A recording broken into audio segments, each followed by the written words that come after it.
excitement that is an athletics watch party. Game starts at 1:05 today. It's currently 12:52, so we're getting close. We're going to do a couple quick things around the house here while we're waiting for the game to come on. I was thinking might want to get started on some macaroni and cheese, but that I also might want to deal with a problem I've been delaying dealing with, which is the cat litter box.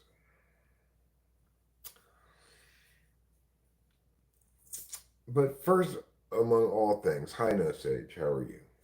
Among all things, of course, first, I think it's wise if we pull a few bong rips.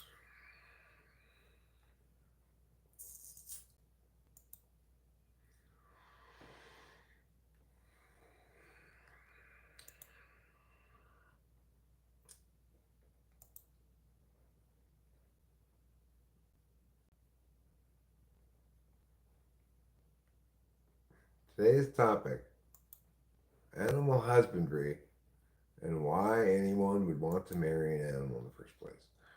Yeah, that's not what animal husbandry means, No Sage, okay? That's not what it means. You don't have to marry an animal to engage in animal husbandry. So, we're going to pop out the chat, pop out the chat, pop out the chat, and we're going to get the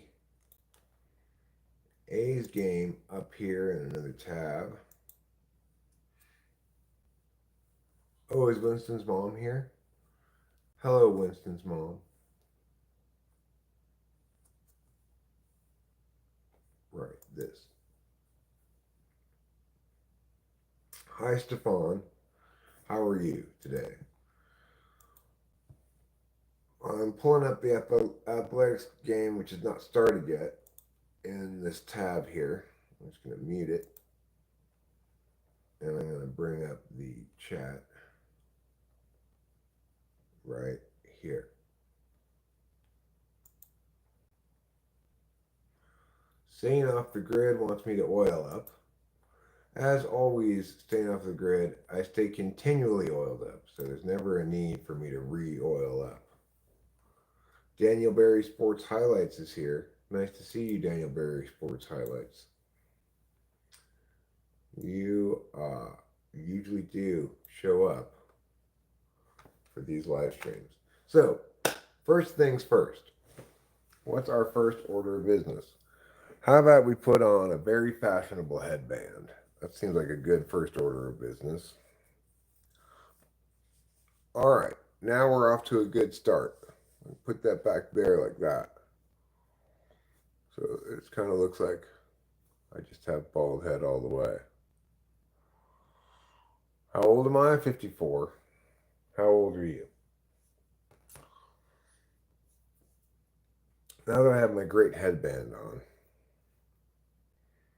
let's pack and smoke some bowls. I'm going to get the Coco Chanel out. Hulk Hogan did like to oil up quite a bit, didn't he?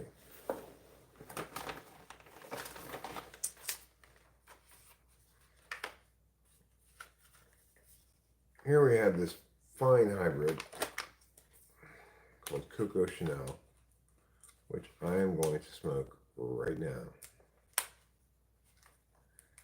He did it before Diddy ruined it. Well, oh Diddy. You're such a comic book style villain. Let me pull these legs out of here. Put this big bud back in.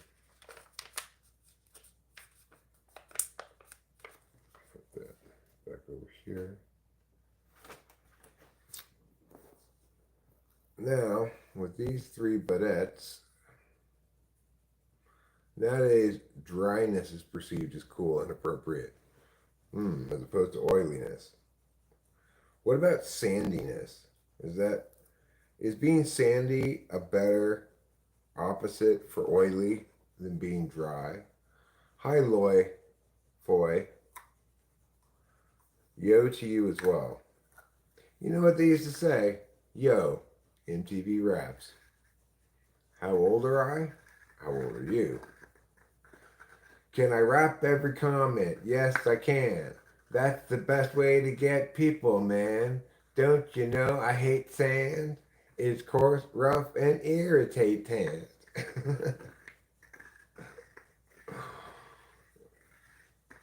um, I'm 54 years old, Lloyd Foy. 54 and just coming into my Riztacular Skibbity Riz. So, if you don't like it, you can go to Ohio and pay your phantom tax. You have 10 Giat Riz. Well, that's pretty good. That's a pretty good kind of Riz, I suppose. All right, Bong Rip number 1. Tommy Lee Jones, is that you? No, I'm not Tommy Lee Jones.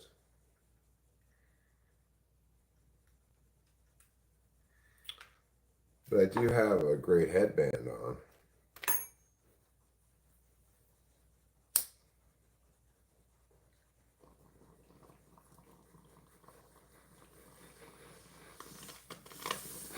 I'm Matthew O'Day. Broccoli Todd says I'm the reincarnation of Plato. No Sage had a dream in which Tommy Lee Jones made a cameo the other night. Playing himself, of course.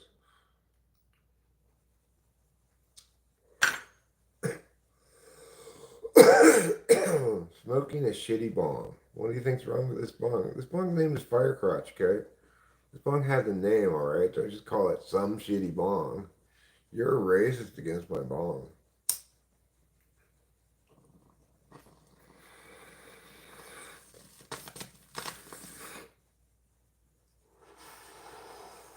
Well, I'm glad to hear it, Kenny O'Connor, that you have the best level 10 Giat Riz. Not even Baby Gronk can stop you. It's wonderful to hear. Jimmy Seville calls me a crackhead. Tommy Lee Jones arrested me for a prison escape, even though I was just trying to save a tree by putting it in a pot. Well, then Jimmy Seville, after saying that I'm a crackhead, gets confused and tells me to stop smoking Fent. Crack and Fent are different things, Jimmy Seville. This is neither. Thank you, Matthew O'Day, for loving my bong. Her name is Firecrotch, and she serves well.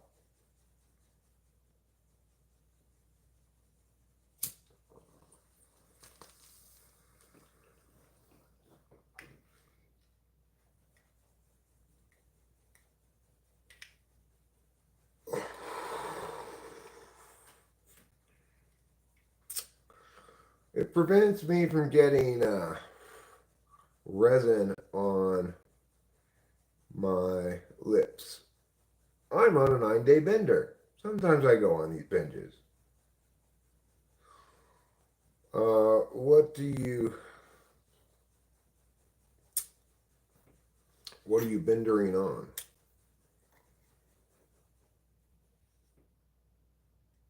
I go through a bit of a 9-day bender, so every time I get a bottle of Adderall. Sort of, anyway. Mostly Adderall. Well, that's understandable, likely, because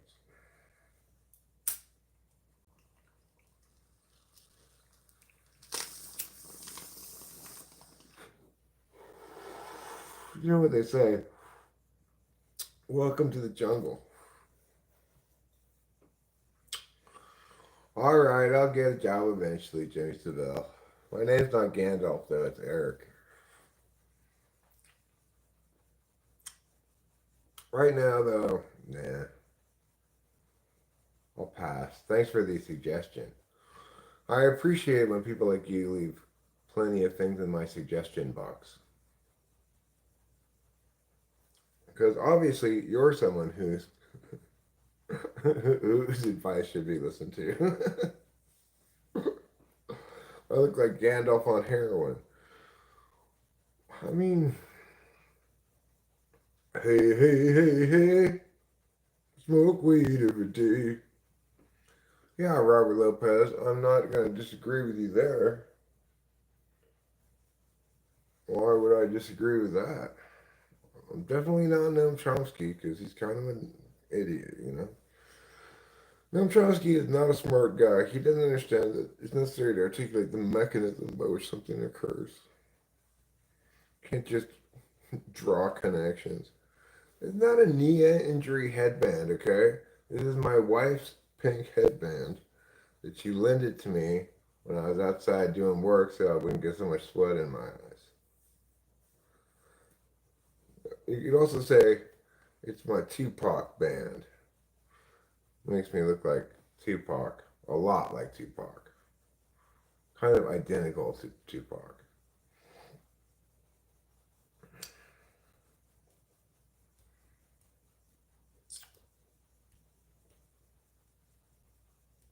Grand Alf, alien life form. He figured out the LOTR subtext. Yeah, Chomsky did fine with linguistics, but um, you know, he allowed his politics to take over his rationality if he ever had it reliably in the first place. You know, it would seem as though if you're going to be correct about things, you start by being correct about linguistics, but it didn't help him at all. Makes you look like a psych ward inpatient. Well, thanks. Some of my favorite people have been psych ward inpatients. Like, you know, my wife.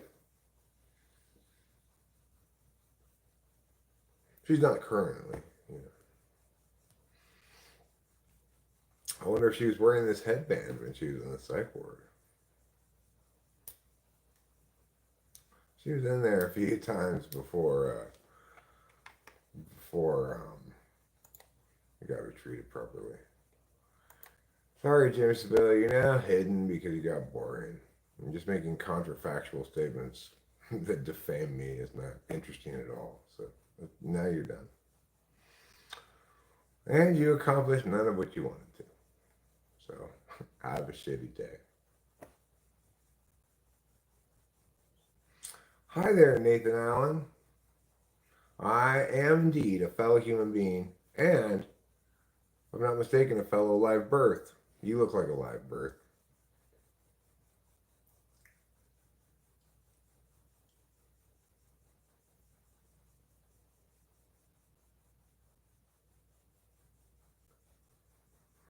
Well, the thing is, he wasn't just ignorant of the things. He didn't care about establishing something determinatively, you know? Like, he didn't care about providing a warrant for things. Just putting things next to each other was adequate.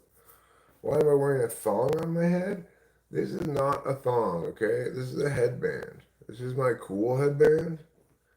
You might even call it my Tupac Shakur headband, Ben. So the athletics game has begun. We're going to enjoy this. Oh, not Oakland. Okay. Just MLB athletics, aka West Sacramento. They play in West Sacramento. We're going to enjoy watching this fun game together. You see right there on the television. And I'm not gonna be able to show you the television while I'm watching it, obviously. Ben wants me to show everyone my wrinkly anus. Well, my first point would be, Ben, aren't all anuses wrinkly? If your anus isn't wrinkly, then I don't think it would work well as a sphincter, right? You know, to be a sphincter to open up like this or this, when you're closed, there's going to be wrinkles there because the total amount of surface area has to go somewhere, right? So I'm pretty sure everybody's anus is wrinkly. Probably equally wrinkly, although you bet my anus is like a wizard sleeve. Well, I'm not sure what a wizard sleeve looks like, but you lose that bet. My anus is just like a regular anus.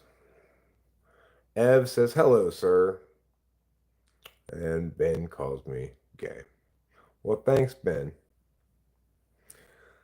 Thanks for your childish insults. What beginner cars do you recommend? What kind of cars? I mean, I'm not much of a car guy, but I have a Mini Cooper myself. It's a Cooper Countryman 4-door. Surprisingly roomy. I'm a pretty tall guy.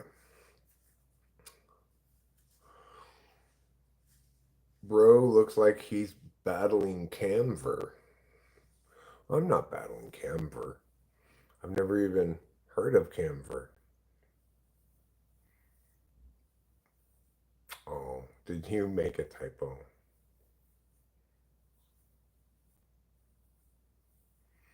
It's okay, Ben. Would you like me to fix it? Okay, Ben.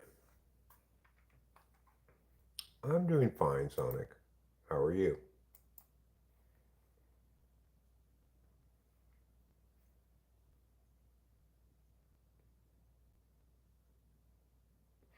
You were right. It does make you look like Tupac. Yep. So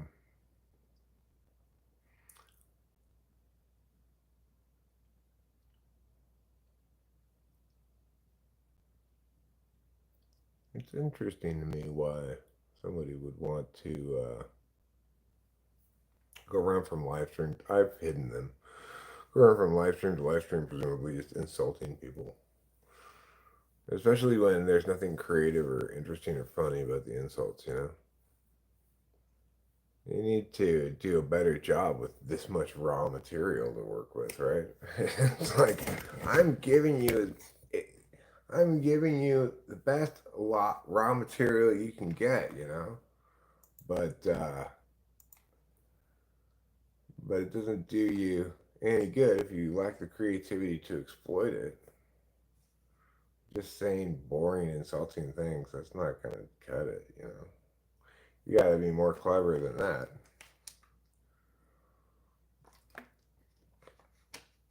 Who's Nathan? I'm glad you know Nathan at least. That's one of us who knows Nathan.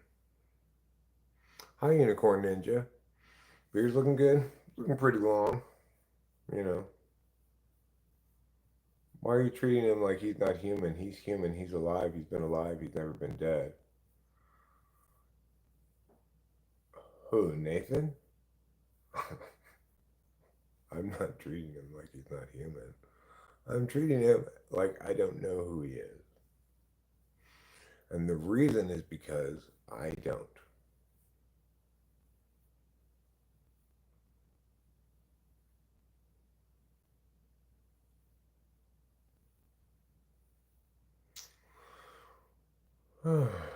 Oh, that Nathan? Right there? Nathan Allen? Well, this is like the first time I met him. What should I have for breakfast tomorrow? Bacon or egg and eggs or cereal? I can't make a decision. I'd go bacon and eggs. I would suggest.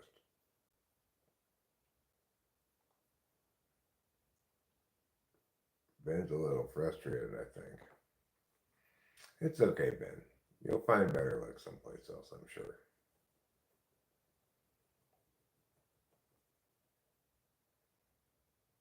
None of us have ever been dead. None of the people here have ever been dead. Not all the way dead.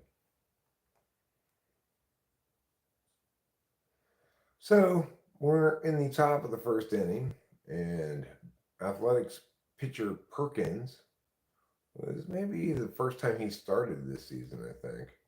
He's come out of the pen a few times, I recall, but, you know.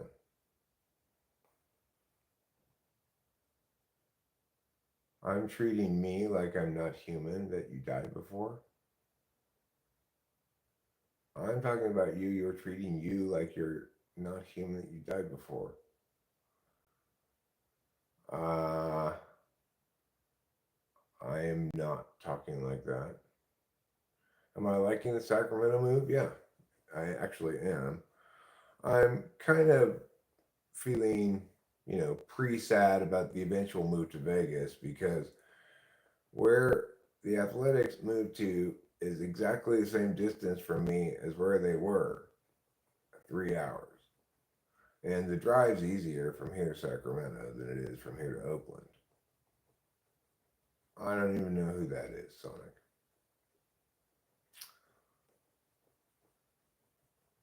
Ev says that in her past life, she was a flower seller. Well, that's better than being a sour feller. I'd rather be a flower seller than a sour flower feller. It doesn't quite work because for it to work properly, it would have to be flower. Okay, yeah, there you go, Lord Slim. Thank you for correcting it. Are you like this headband? Yeah, my wife gave it to me. After I used it a couple times, and it was just all disgusting with sweat because I'm using it for its prescribed purpose to catch sweat. Whereas when Rachel wears it, she just wears it to like keep her hair back or something. But she just gave it to me because it had gotten just like too gross for her to reclaim. I think I have two house pets and a wife. Cam Moto, hello Cameron, how you doing? I hope this Sunday finds you well, and I'm glad to have you here in at my watch party, my MLB Athletics watch party. Nice watch, bro. This watch, it's a just a regular old Timex watch. I just wear a watch because this is how I check what time it is. I'm not somebody who likes to have his phone on him all the time. What do I do? I'm taking a break from doing stuff, but eventually I'll get back to work. When I do, I don't know what I'm going to do, but my career was as a professional debate coach. I taught competition flow debate.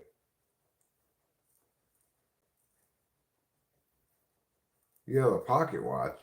Well, if you have a pocket watch, then you need one of those chains. I've been eating pork rib tacos I grilled yesterday, also homemade guacamole. Nice, Cameron.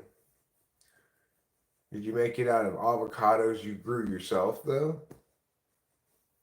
Then you know it's really homemade guacamole. From what I've seen, says Lord Slim, Eric does a bit of everything.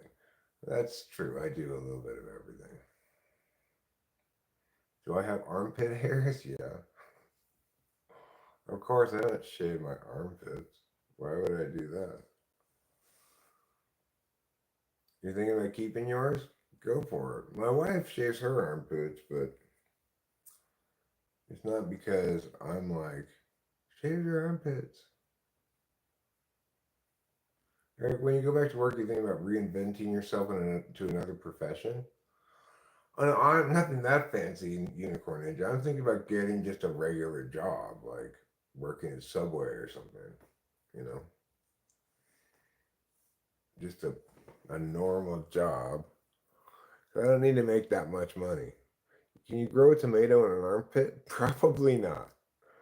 Probably not. But you could try if you'd like, Ev.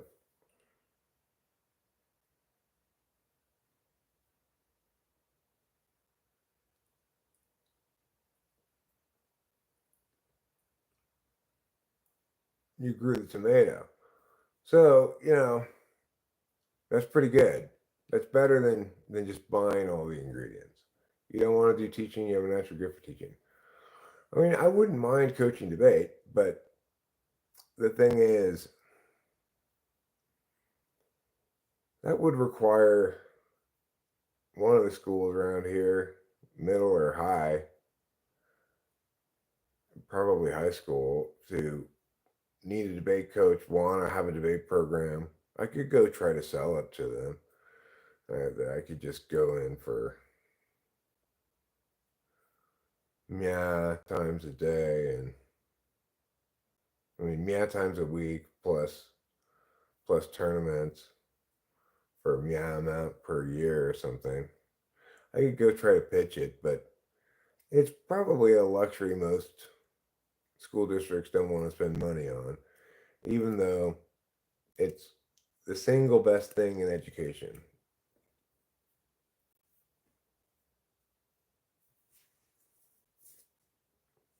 Of course, you might say, Eric, you're biased to think that. But I'm not telling you that because of bias. I've taught other ways of teaching, right? The zero sum competition method of testing is the best way, it's the best educational paradigm. How is the pond project going? Excellent question, Cameron. It's coming along. I'm biased without the asked. I'm just bi. I don't think so. Let's go take a look at the pond. Let's go revel in its glory. Meanwhile, by the way, just keep everybody up to date. What's in the pond right now is nothing because it's not done yet.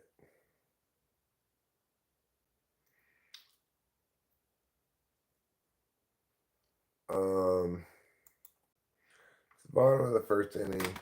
Nobody on, 2 out. 2-1 count to Rooker. Let's see what happens. So, but first, let's go look at the pond. It's still not done, but I'm making good progress. So I'm at the stage now where I'm putting the final meow on it, which is to say, I've done all the first layer level of concreting and mortaring and such, and now I'm going over it with the final level and putting the rocks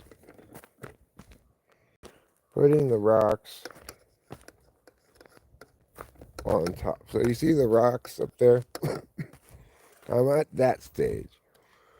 I'm beginning to put these rocks. I need to do it over all of this, all the cement, and some other spots like you gotta like, kind of diagonal out that pokey part of the hill or put some other kind of support there so the hill doesn't erode right there. And then I got to put rocks all over here, over there, all over there, and all the way back up to the top. Using a combination of mortar and like silicone sealant.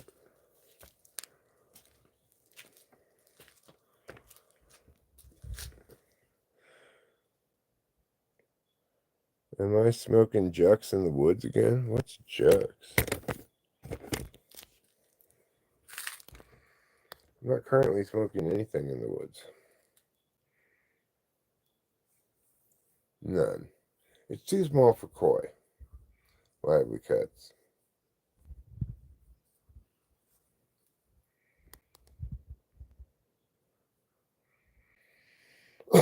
Debating is very frustrating because more people do it than know how to do it. I expect we will get frogs here. And no, I'm not going to send you one in the mail.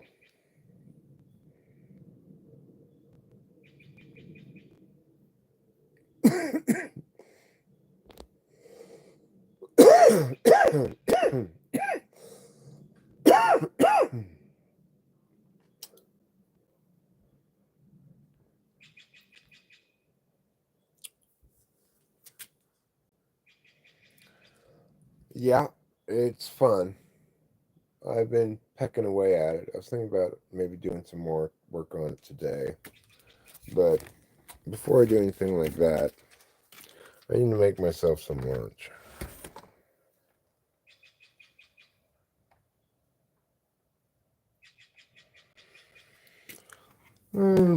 I thought there are any ancient Indian burial grounds in my backyard.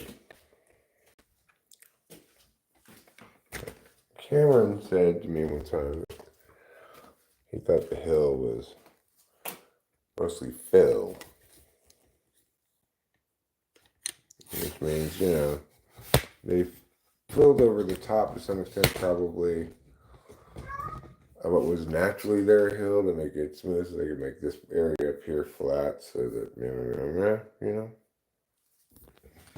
Hi, Sam Day. Well, we've reached the time of the live stream. And it's our turn to watch the cat eat. What time is it here? It's like 1 in the afternoon. Like 1:20. There you go, kitty. Eat your food.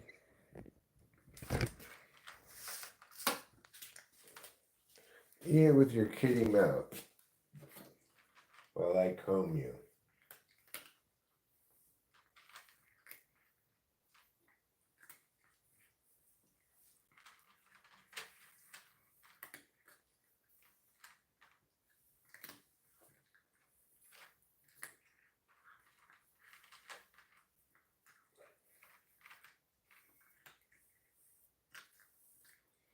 As you can see,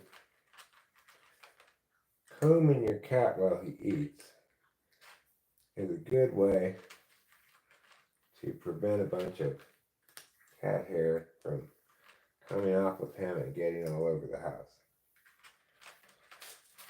He's still gonna, this cat just sheds so much, it's ridiculous.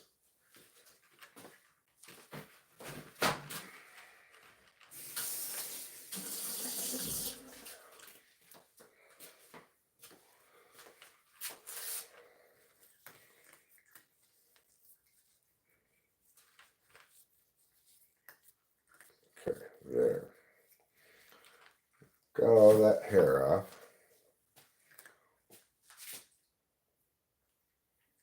Just so I could do it again. As you see, plenty more hairs coming off. Like he never runs out of hairs to come off of him.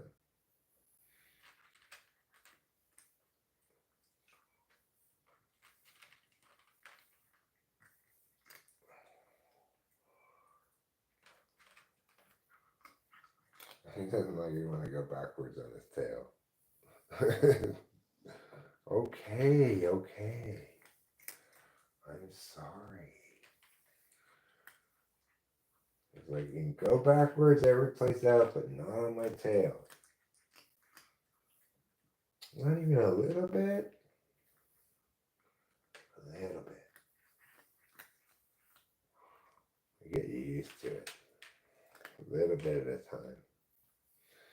I can't get all of the stubborn hairs if I can't go backwards. Look at this shit. Okay, remember last time how with a full comb of hair? Well, there's another full comb of hair.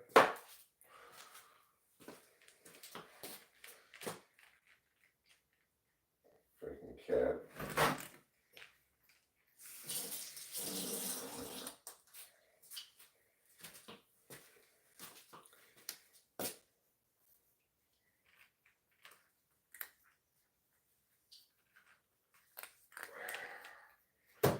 There. It's a he. His name's Trouble.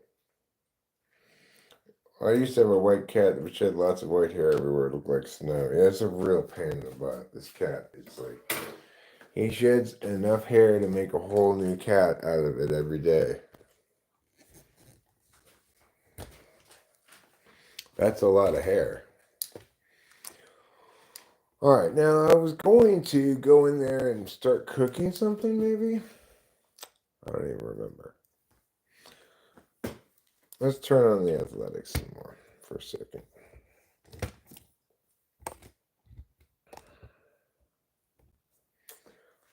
Alright.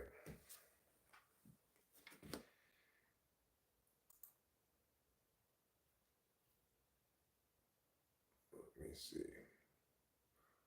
And then I'm going to get a nice beverage. We walked Brent Rooker. Now Shea Langoliers comes up with Rooker on first, 2 out, bottom of the first inning. Shea Langoliers has a good amount of pop. He could theoretically make it a 2-0 game here with 1 swing of the bat, but he starts off the at bat 0-1. We need more water. Here.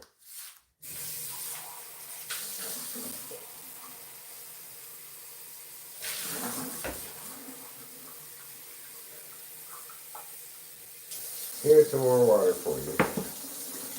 I need a beverage too, so I feel you, dog. By which I mean cat. Out you go. Let's get a beverage.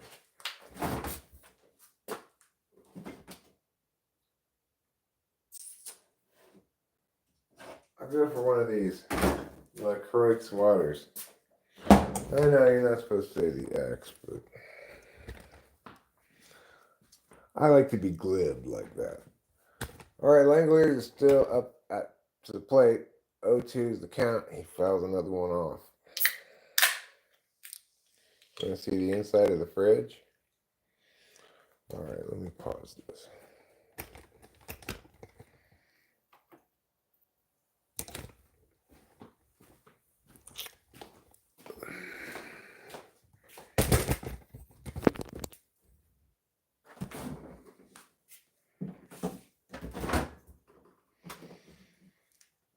You know, regular stuff, feta cheese, non-alcoholic beer, iced tea, a lot of drinks, V8 juice, milk, grapefruit juice, yogurts, cheese, salami,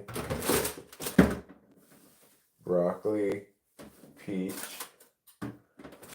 grapes, corn and potatoes, you know, soy sauce, assorted sauces and stuff over here, butter. The regular stuff people have in their refrigerators. Not very exciting, huh? Well, not very exciting, notwithstanding. You had your life's wish fulfilled and got to see. We went shopping not that long ago. Ours gets empty sometimes too, you know.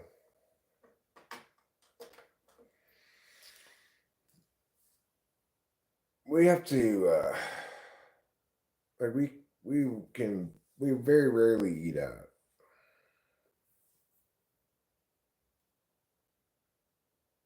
It's a big fridge with good stuff in there too. We have to drive like 45 minutes just to get into town. No, I'm not saying it's empty now. I'm saying that it does get empty sometimes. It's just that we went shopping not long ago.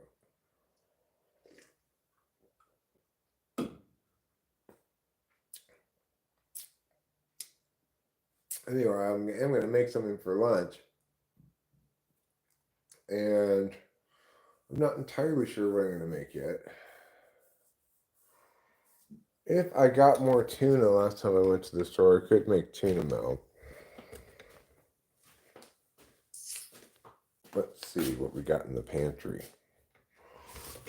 Let's take a gander in the pantry and see what we got.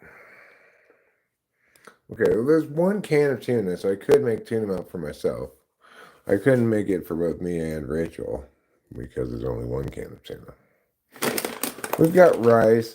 We've got macaroni and cheese. This is what I was planning on making, is macaroni and cheese. But I could make pasta. Like a lot of people, I have pasta in my pantry. This isn't really the pantry, though. I could make can of pineapples. I could make vanilla extract as well. These are some of the things I could make. Let's go look in the other pantry. The main pantry. Or I guess you'd say the actual pantry rather than just some cabinets. We've got our broken coffee maker, which I don't know why we have saved. I think it's broken, or maybe I'm not sure if it is. We got some extra paper towels, extra freezer bags. This is vinegar? Yeah, that's vinegar. We got some big all-purpose flour here. I always forget about this pantry. We got corned beef hash, corn back there, canned corn. Rachel likes to eat this Chef Boyardee SpaghettiOs. She likes that a lot. Then we got some fruit snacks. We got a jar of olives back there. Extra bag of chips. We've got these things are from when I just took stuff from my dad's house. We had a bunch of these because, we were taking care of my mom.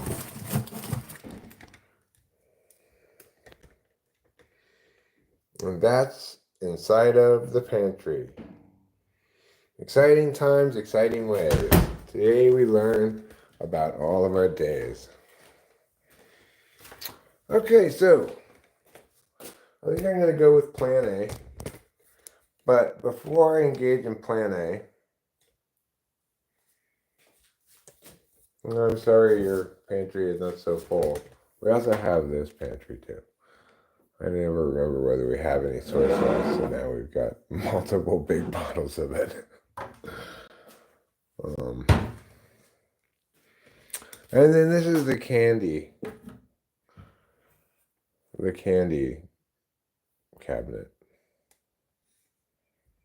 I guess you'd call it that, a cabinet. I can't really eat candy anymore, though. I did this morning. I was not cheating on my diet. We don't have a firm diet, but I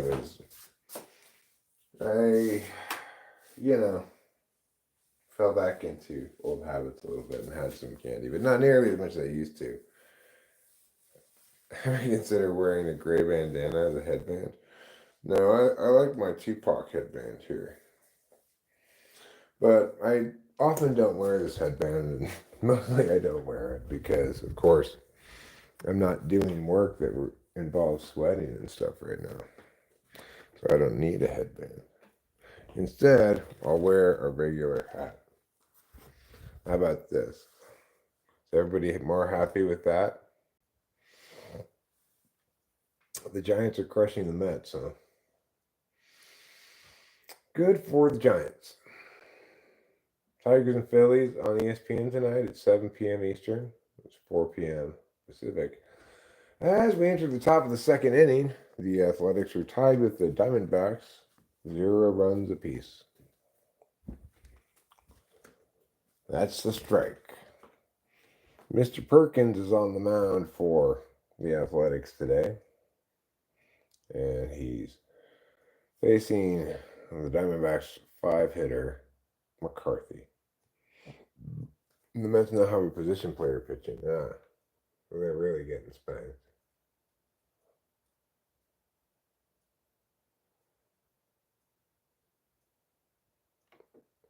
All right, I'm going to pause the game. Might as well build up a little bit of time while I'm cooking. All right, there's one more thing I was planning on doing, but that I haven't done yet, but which I might as well.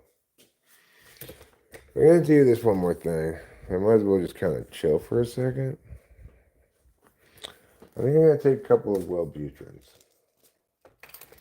Now, obviously, Wellbutrins are no form of amphetamine. You might say, what? That's not amphetamine. You're right. But they do kind of give you a small amount of hops, if you will. So if you're playing basketball, you might jump a little bit higher.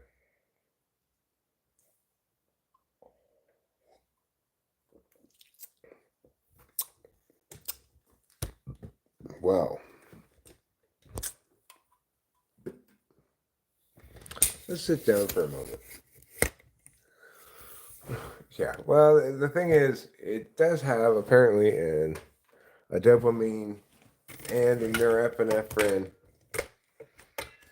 reuptake aspect to it, but it doesn't feel like amphetamines at all. It doesn't have any of the euphoria. So it's like, what's the point of this? It's just like boring, not smooth. But it does make you kind of get more stuff done or feel less like challenged by it or something. So let's talk a little bit about the history and importance of macaroni and cheese. First of all, let me stress when I am talking about macaroni and cheese from this point forward throughout the live stream, I might say mac and cheese, I might say macaroni and cheese, but I'm specifically referring to Kraft macaroni and cheese, not some other kind of macaroni and cheese. The real macaroni and cheese.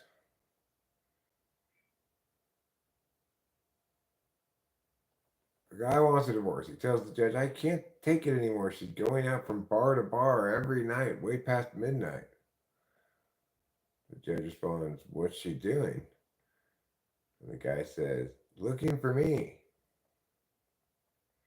You could technically call it 3-chloro-N turt buttle turt buttle beta catoamphetamine. Well, it's still not amphetamine. It's just like amphetamine, you know. It's not good amphetamine. It's just, okay, I guess if I've got nothing else to take, I'll take that. Uh-oh. The Diamondbacks have 2 on, nobody out in the top of the second inning. You wish, yeah. I know the feeling. I don't even really wish for amphetamines right now. I just, I think I need a few more really good night's sleeps. I sleep pretty well on Wellbutrin. You mystery Dexedrine, I'm sure. Now it's bases loaded, nobody out.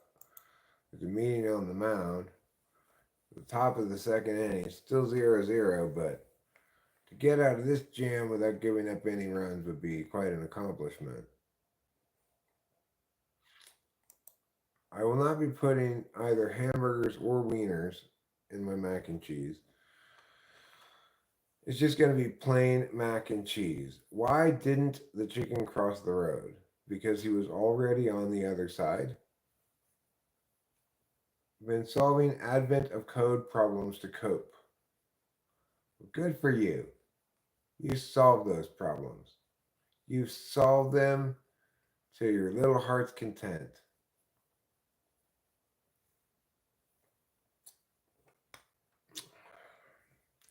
Now the count is 3-0. Okay, bases loaded, nobody out, nowhere to put anybody. Top of the second inning.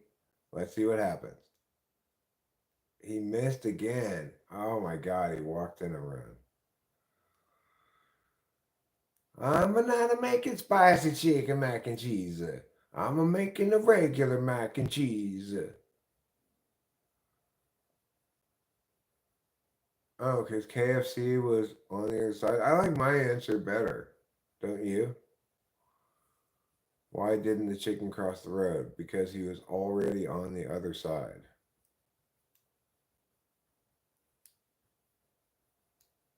I think that's a better answer. I'm just saying. The Mayans family probably does seem to like wieners. Yeah. What does gas mean? Good as shit?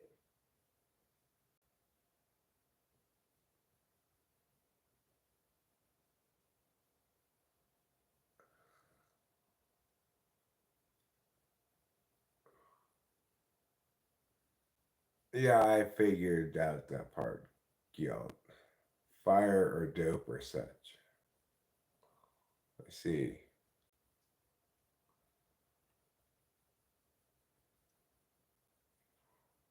I see.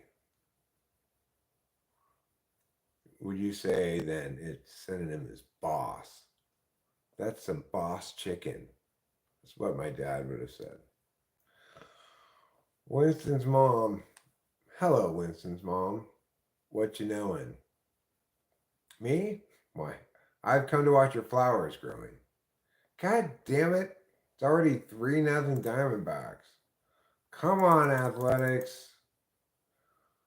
Let's not play fail as hard as you can game again. I'm tired of it. Time for more victories. We need to win today so that we can have won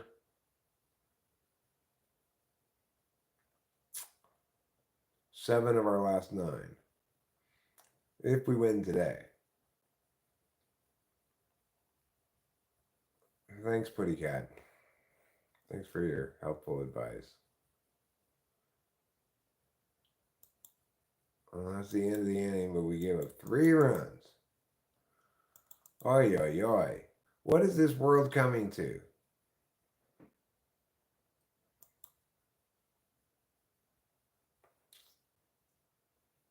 So I took those pills. Now we can start talking seriously about. Well, that sounds nice. Guilt. Talking seriously about mac and cheese.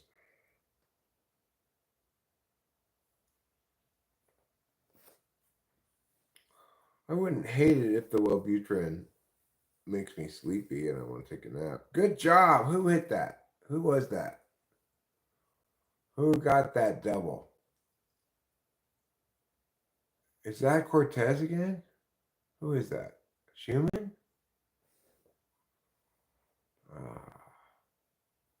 Oh no, it's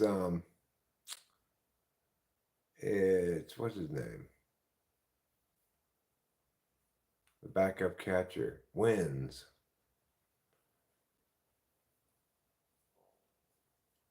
You should drink beer because you can drink it more and more regularly than you can whiskey. You gotta really nurse a whiskey, whereas a beer you can take a hearty slug off of it, enjoy yourself. Makes me want to have a non-alcoholic beer, actually.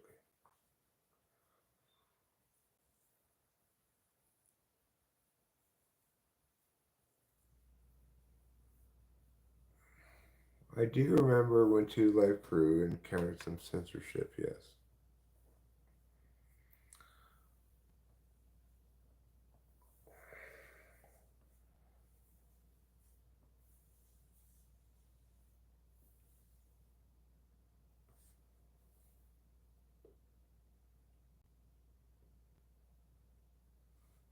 Pilsners are good.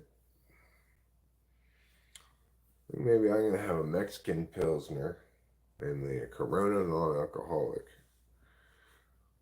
which is like my new favorite kind of non-alcoholic beer. So Austin wins is on second base. Nobody out here in the bottom of the second. And we've got Hernandez up at the plate. He's a recent call up to replace Jacob Wilson, who got hurt, broke his arm. So Hernandez just fouled that one off. The count is 2-2. I don't have any limes. No. It would kind of be nice to have a little lime. All right, you go to the bar, y'all. You have a nice time. Don't forget to eat plenty of cheese.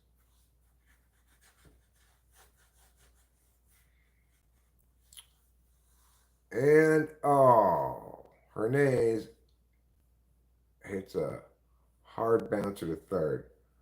All right, cool. Rock on, Ev. Don't forget to eat plenty of cheese.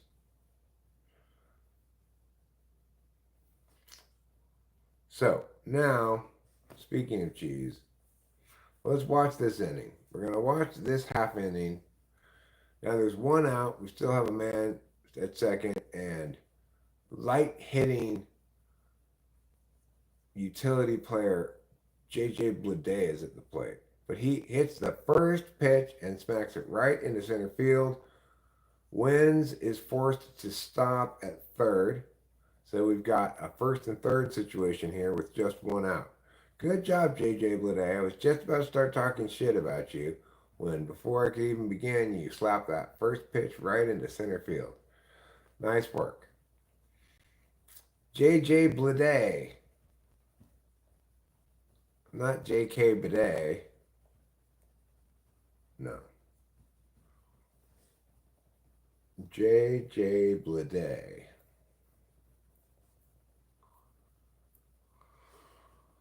So, here in the bottom of the second inning, we now have Gio Urshela up to the plate. Gio Urshela is not somebody that I expect much of. He is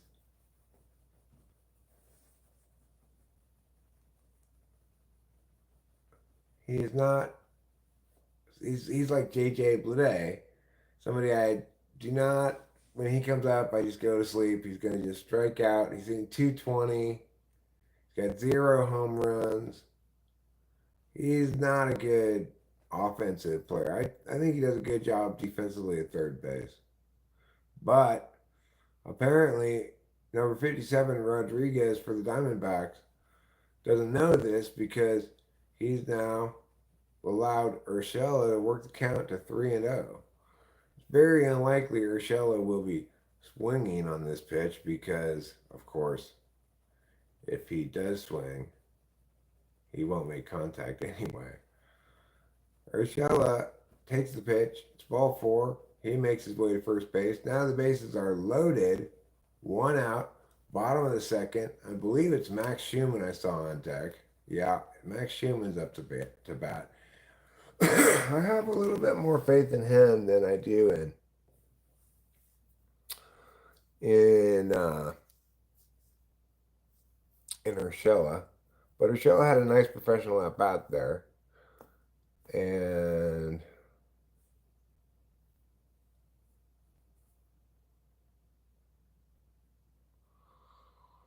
Urshela made it on base. It's a good thing he didn't swing the bat at all. When Gio Urshela does not have to swing the bat at all, that's a good day for Gio Urshela.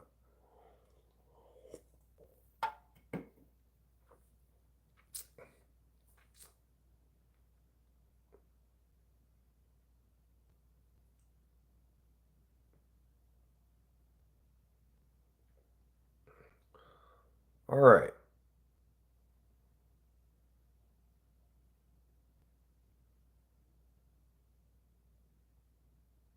Well, let's go, Max Schumann.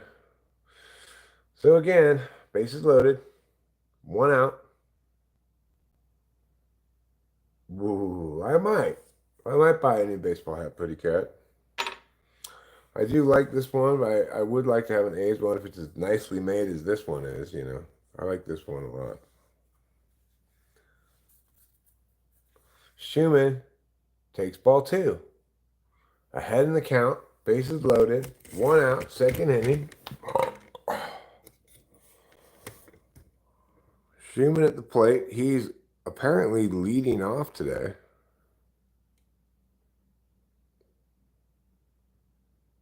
Oh, takes a strike. That's 2-1 now. That's 2-1. That guy's not going to just throw balls forever. You got to have to swing at something eventually, guys. All right, Max Schumann. Good eye. Oh, that wall. I don't know about that strike call. It's like he was making up. Oh, that's pretty close, I guess. You could call it a strike. All right, that's fine, Max Schumann. Clear it out of your system and let's go.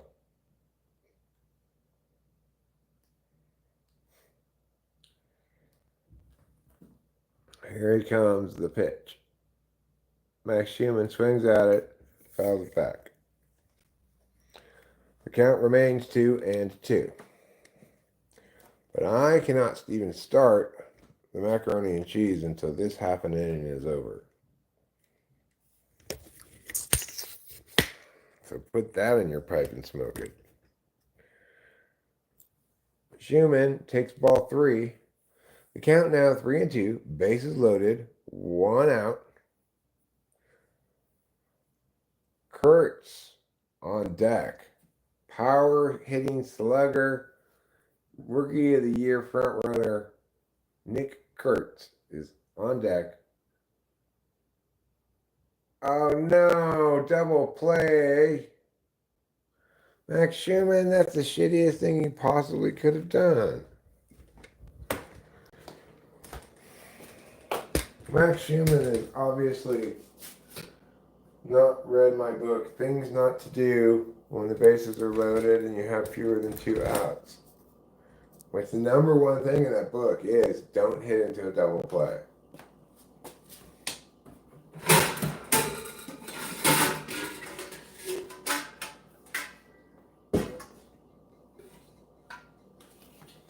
Max Schumann, you make me want to boo, man.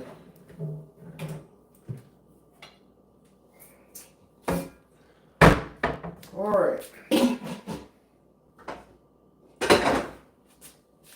Let's talk now about the fine, refined, and very kind art of making macaroni and cheese.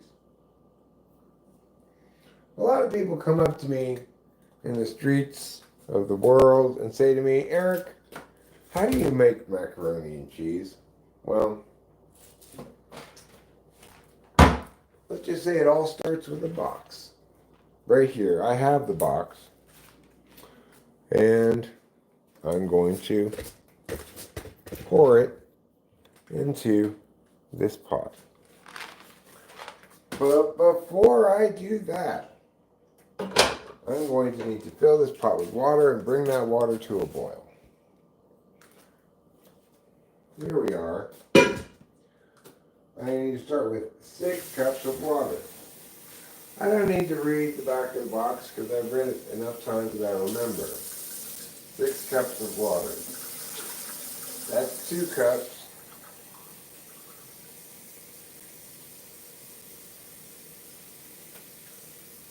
There's 4 cups.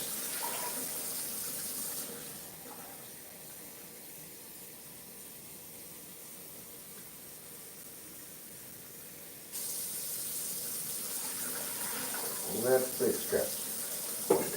I put in a little bit more than 6 cups because having a little bit too much water doesn't cause any problem, you know. Now we're going to bring this water to a boil.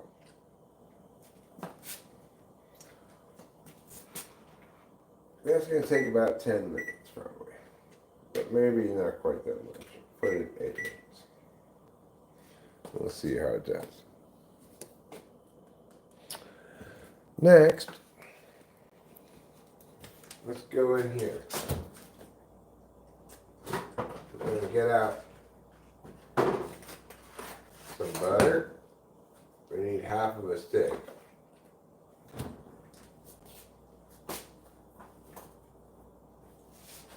So, we'll put half of this back. And get the butter knife.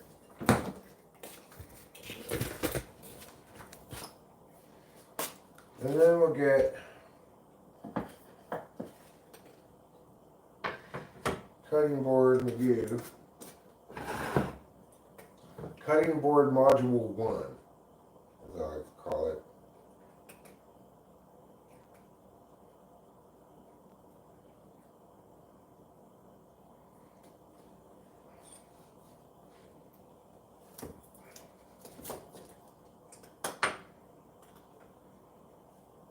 There. That is half of a stick of butter.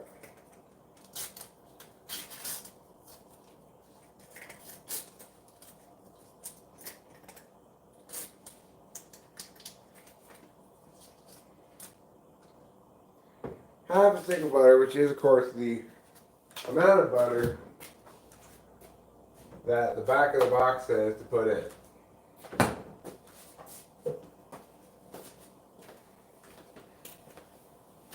In case you were wondering how I knew how much butter to put in, that's how.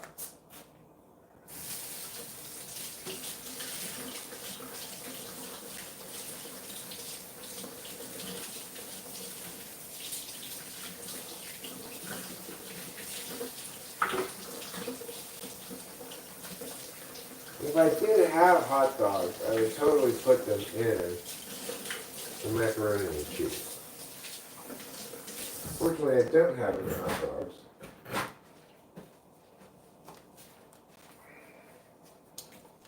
So, hello, Brandon. I need proteins. Yeah, well, there's cheese and macaroni and cheese. I don't know if it really counts as cheese per se, but all right. It's still 3-0 in favor of the Diamondbacks. Perkins is just about done with the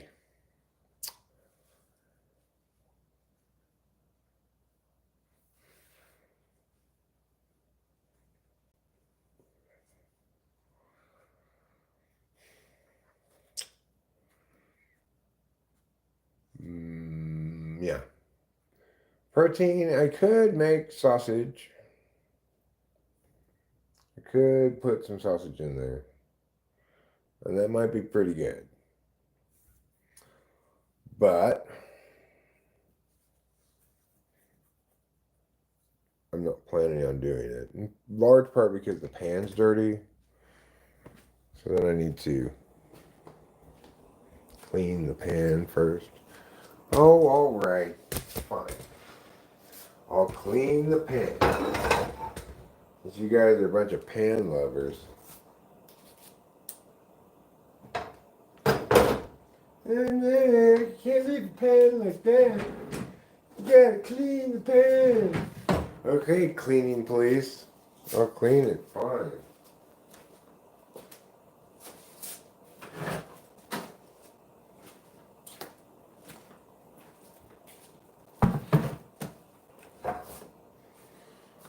Here we go. Time to clean this pan. First, we're going to scrape off all the stuff into the trash. As much of it as we can.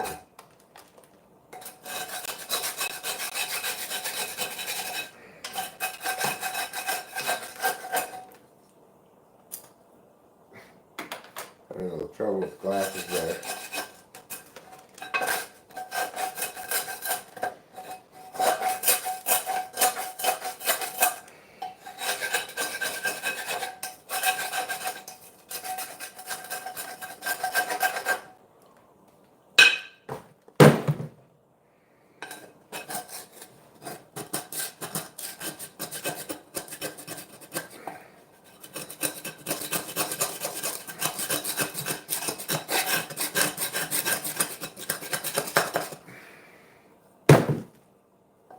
Okay.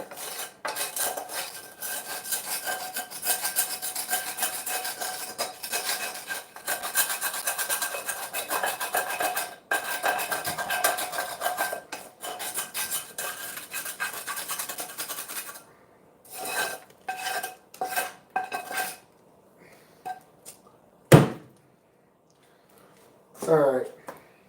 That's good enough for a pre-clean.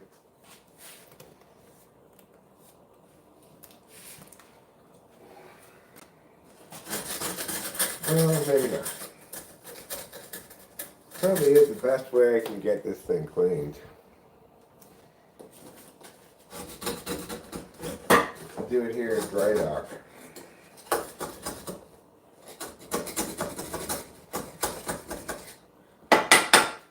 Maybe I could use a better scraper tool.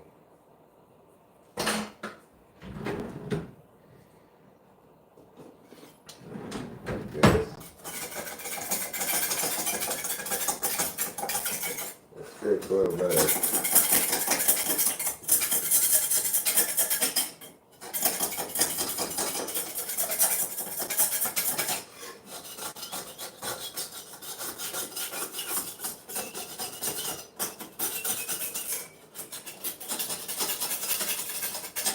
Yeah, that scrape's pretty good. The real scraperoo.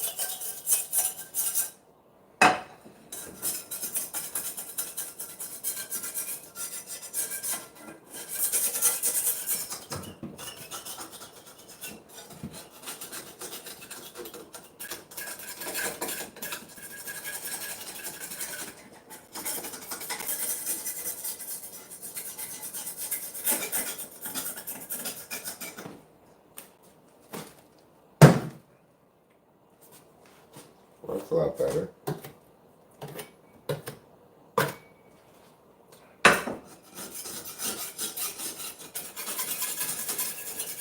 Of course, the reason I've been putting out cleaning this pan for a couple of days is because it's all cooked on, baked on cheese from when I made Philly cheesesteak.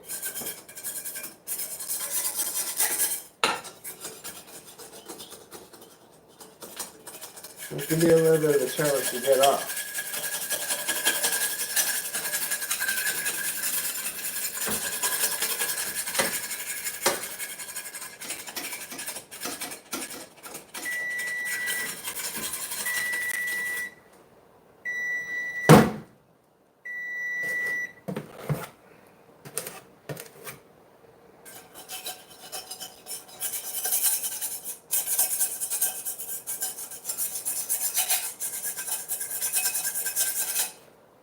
It's not quite all the way boiling yet.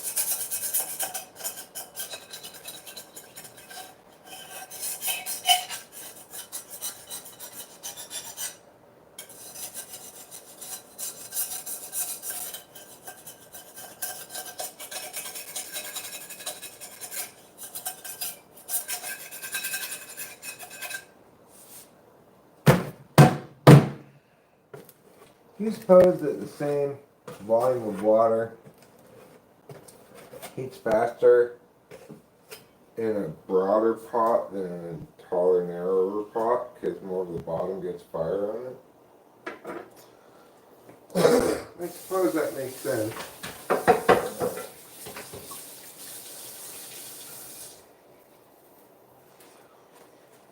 Alright, it's boiling. Now it's time to take the lid off. And where's that meow at? Let me get this meow right now. I'm going to use this wooden stir so that the pastas don't get stuck together.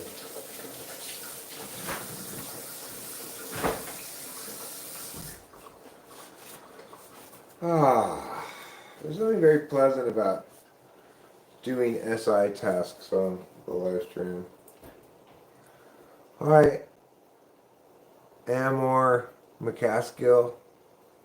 Hi, Toot. Yes, we're doing a cooking demonstration of macaroni and cheese.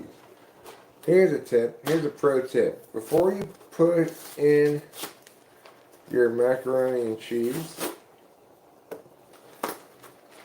make sure to take out this bag of powder.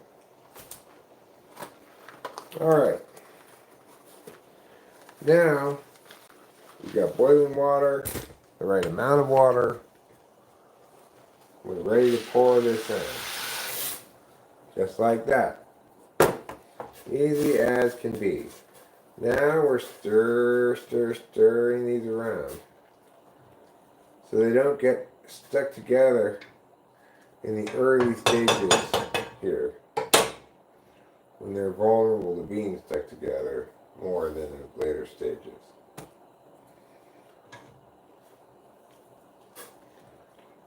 Just going to kind of jostle them, give them a gentle jostling,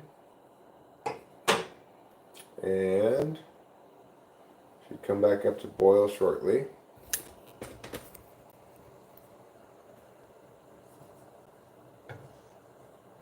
Just give them a gentle jostle again.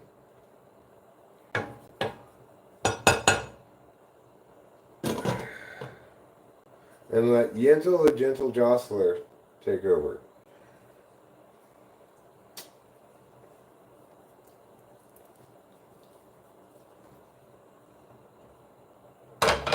Alright, now that it's regained a boil, I set the timer for 8 minutes. Kind of retained the boiling.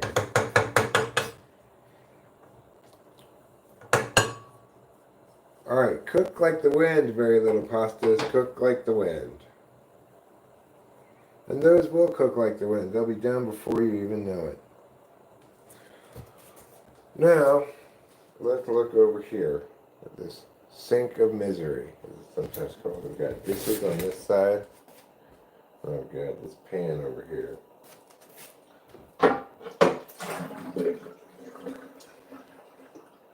We'll put some of this in. It's called dish soap, okay?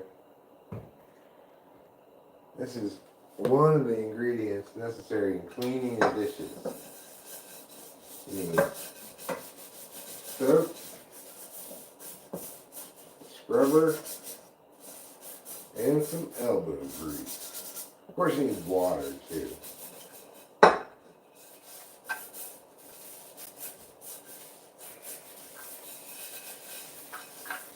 Anyway.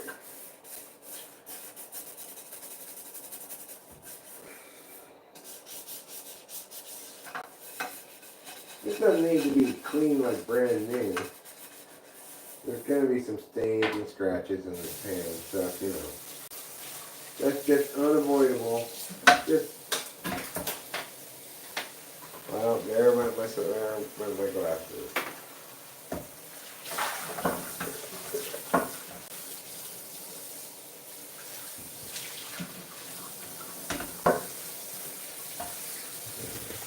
Get in a little fun, guys. You're missing out.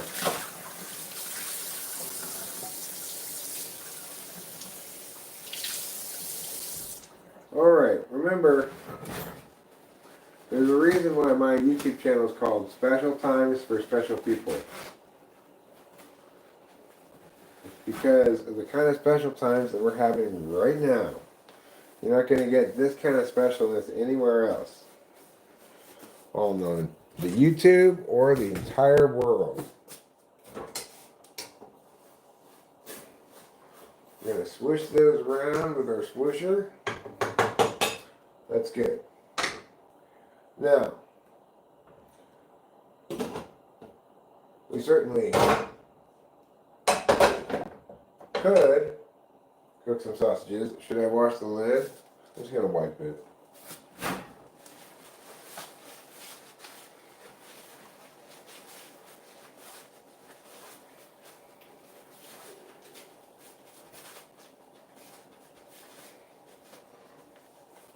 Good enough. Alright, I think I will cook up sausage. So next we're going to get one of these sausages. Just like that. Et voila. I'm going to take this sausage.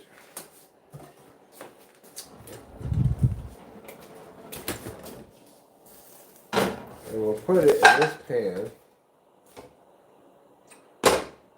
We'll stir this again.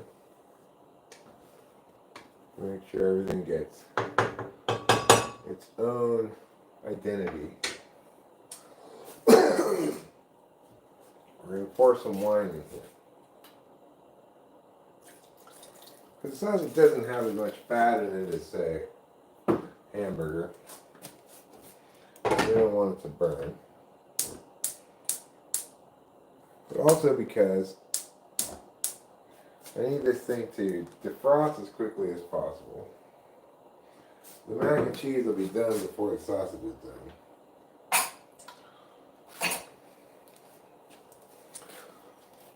Okay.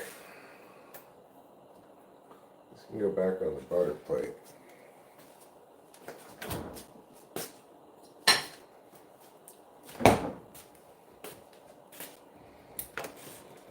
So, taking a look down here at the sausage,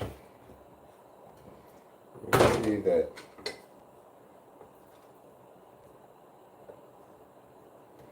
got it submerged in a little bit of wine.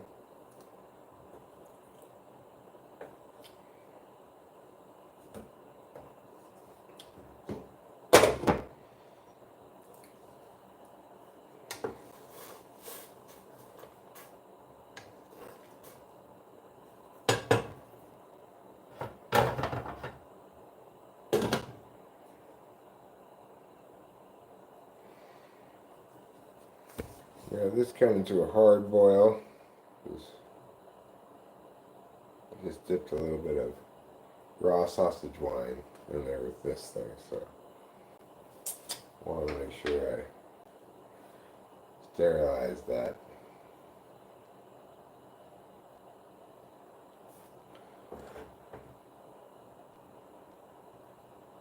And that should certainly be fine.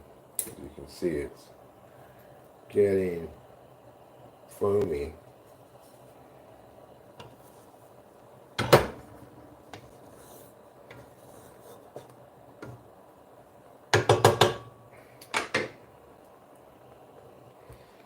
Alright, good stuff. Now we're getting a little bit of bubbles over here.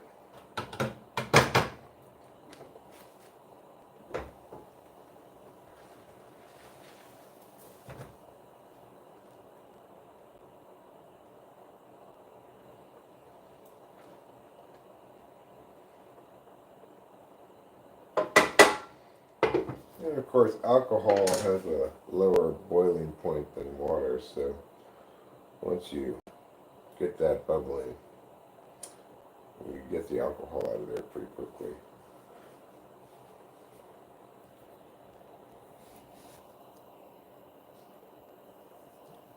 Am I cooking? No. Show media. Yes, touch sausage too. Pasta and meat are indeed a staple. I'm prepping them separate such that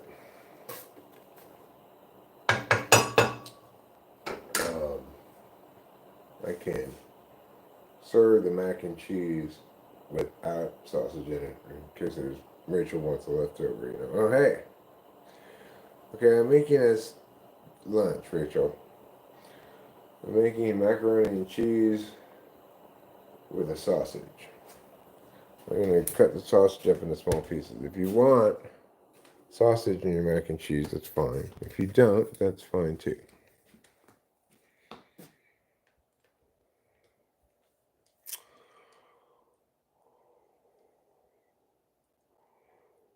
Dressed mac and cheese for you. Okay. So that's fine. That's good because half a mac and cheese with sausage in it, that's enough lunch for me. Whereas just half a mac and cheese is a little bit of a sparse lunch for me. Alright. So now, what we're going to do is we're going to strain this pasta. By putting that on there, just like so. We're going to turn you so you can see.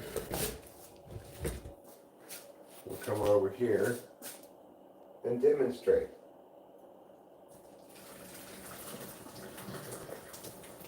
With a simple pour, strain all of that pasta. Shake it up a little bit. See if there's any other drops to come out.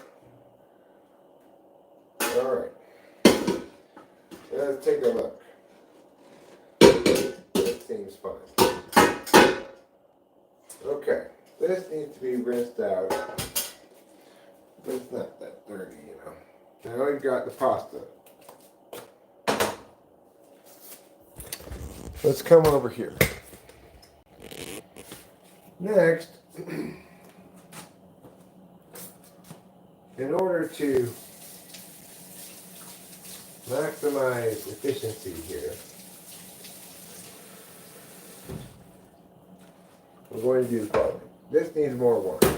Let's get too little wine. It's getting browniness.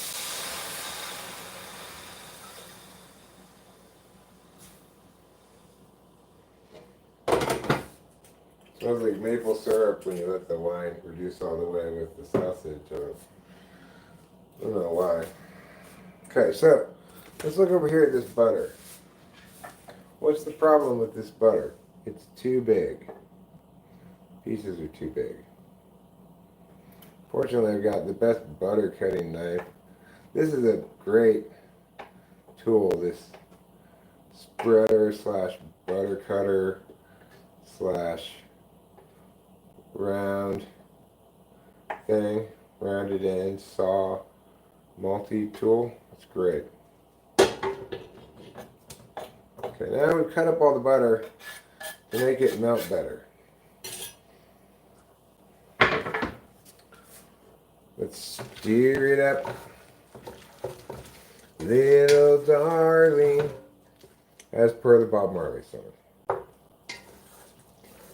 Alright, pretty good. Melting pretty quick because we cut it into small pieces. You don't have to stir it around forever like you would if you just left it as one big chunk.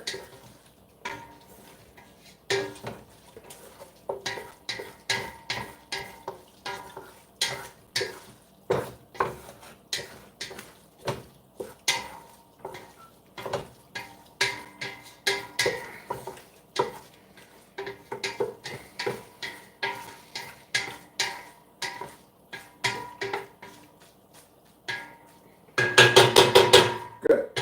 Next, we need to get a 1/4 cup of milk. A 1/4 cup of milk is not very much. It's just like that much, maybe.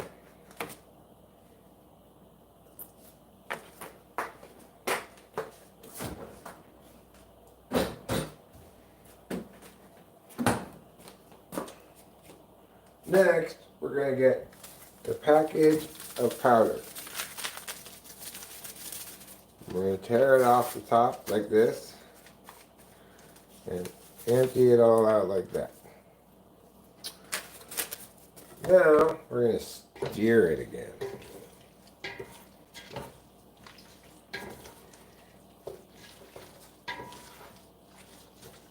Only this time without any reference to any Bob Marley song. Seems like I got a little bit too little milk in there. I know what it's like when it's properly mixed up.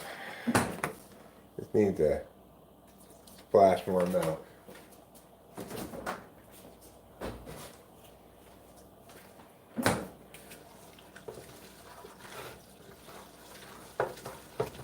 Yeah, that's right. That's what it should be like. I almost always measure the milk. This is how I know how it should be like. Yeah. Still a little bit on the thick side, but I think it's going to be good like this.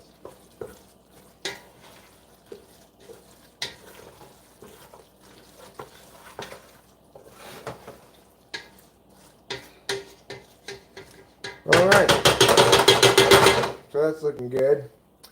I'm going to mix some pepper into it because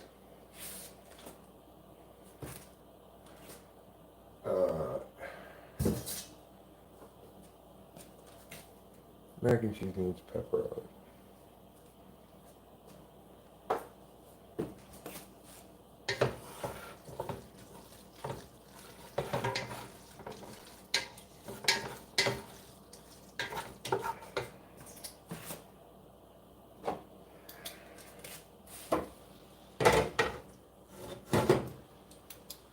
So now, we're going to cut this bad boy into small pieces. Keep that warm.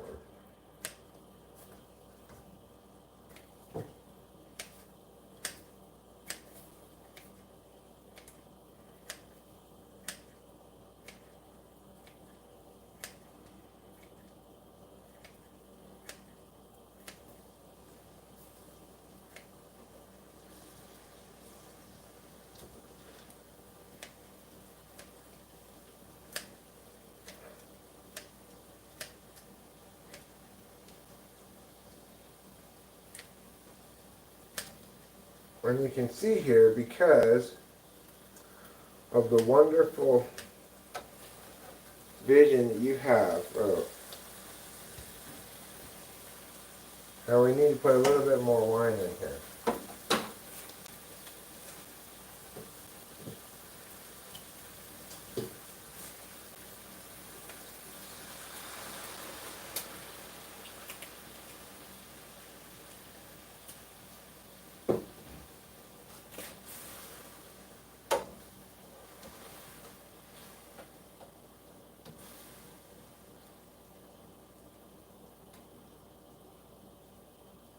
Obviously, you always want to cook sausage well done. I mean, thoroughly cooked anyway.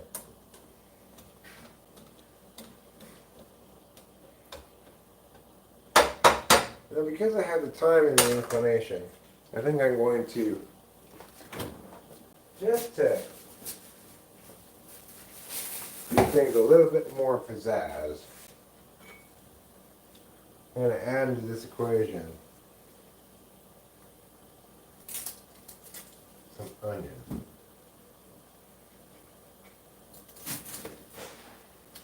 Not a lot of onion, mind you. Just this much onion, kind of very small.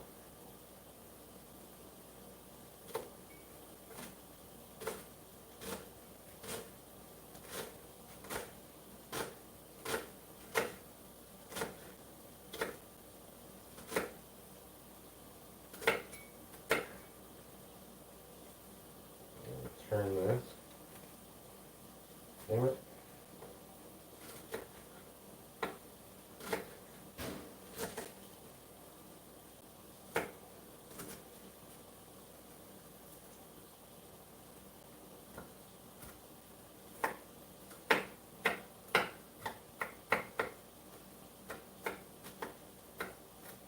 Okay. Now, we're going to get the onions here. I'm going to push them into here. Let's go in fresh. Last is the thing, kind of fresh. I'm not going to get too overcooked. So just put this, stir it around a little bit.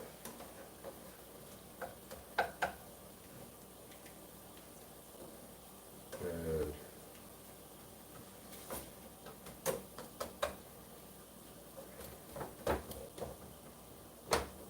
push this all to the middle.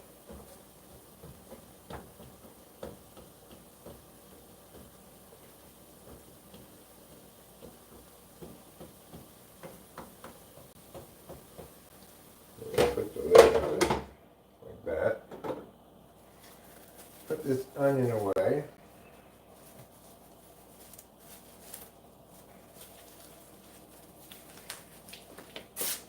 Oh no.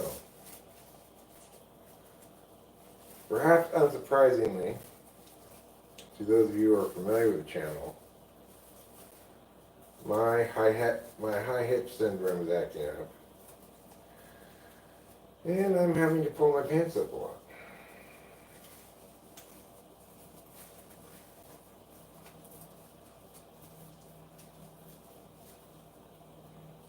Currently I'm tying the saran wrap around the onion. Okay, there. Now, that's about right.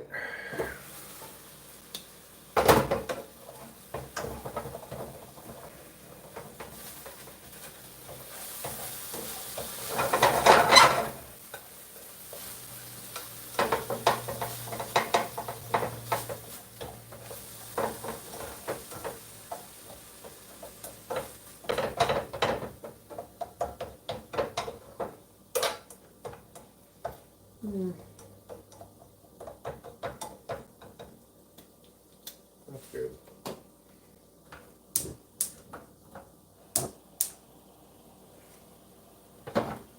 Give it a little more time. See if I can get a little more sassy. Let's serve Rachel her macaroni and cheese.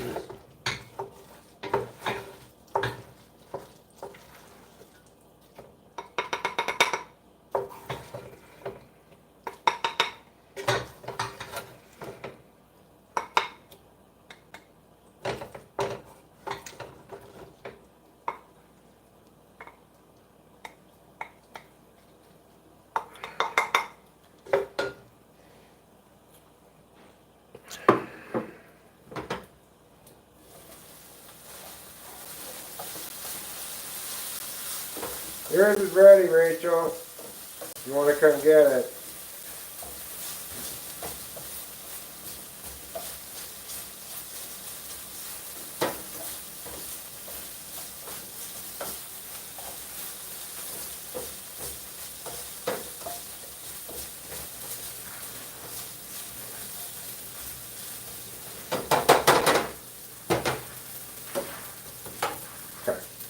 mine is ready too.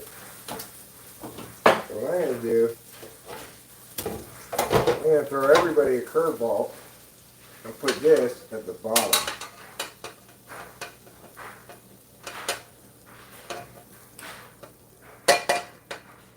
It's like a fruit at the bottom yogurt, except instead of yogurt,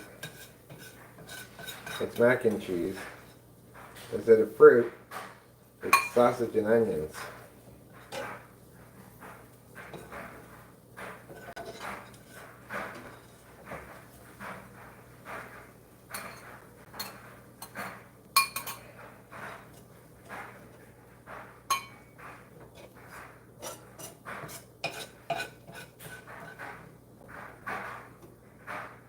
There you go, little onions.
So I'm rinsing out the pasta strainer now before we do anything else.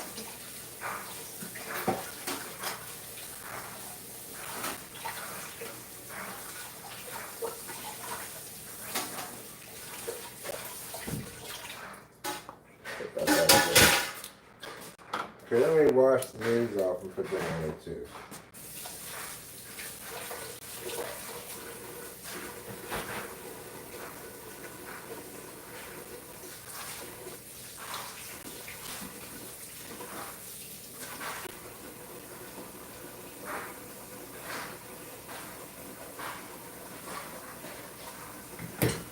Okay.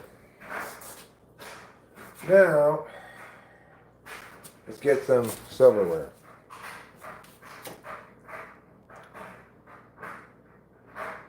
I don't want to lose weight.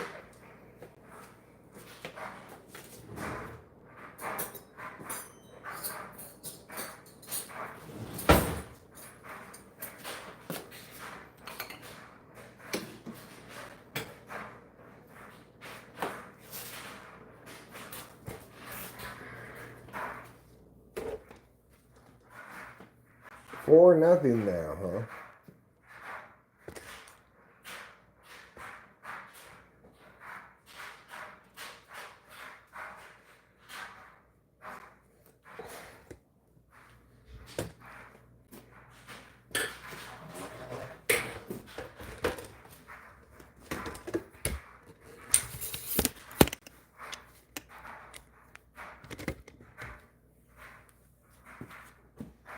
Okay. Got our drink, which is just water, but it's flavored water. Flavored carbonated water.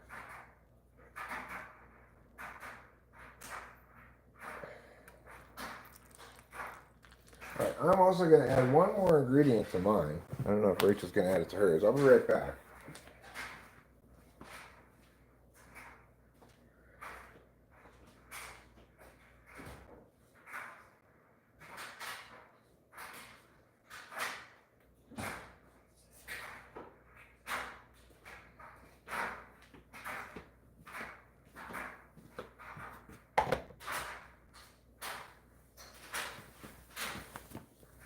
This is called, Brandon, this is called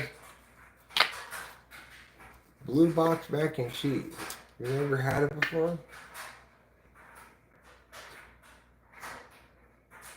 It's the best, most American kind of mac and cheese. You might call it whack and cheese, I guess.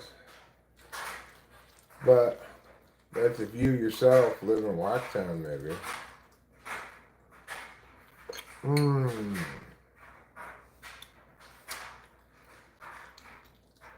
Does the Scooby-Doo make it taste better?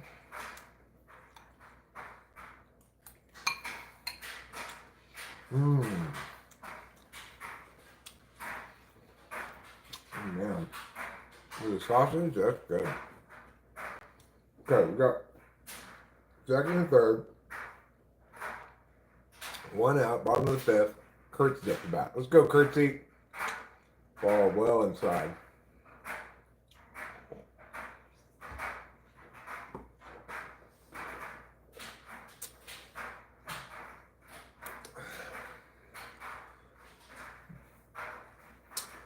Wow, that's an impressive shape. No refined sugar or USA flour products for me. Well, good for you, Brandon.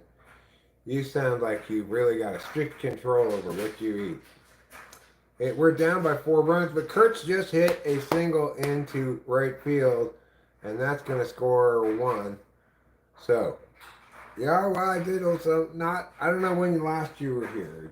Probably not since last you were here. I didn't do any ponding yesterday. I'm thinking about doing some ponding today that doesn't even involve mixing any mortar.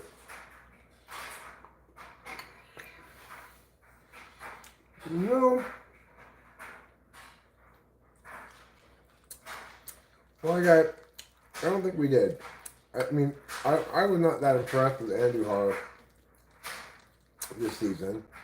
He was injured a lot. Yeah, Rachel.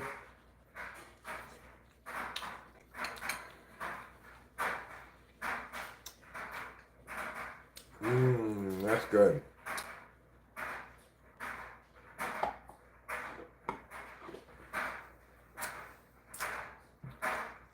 I was afraid I'd put too much ketchup on it there for a second, but especially with the sausage, it's just the right amount of ketchup. So, 2 balls, no strikes to Rooker. And the bottom of the 5th. I know I've got a little time saved up, but not much. 4-2. How do we get that second run?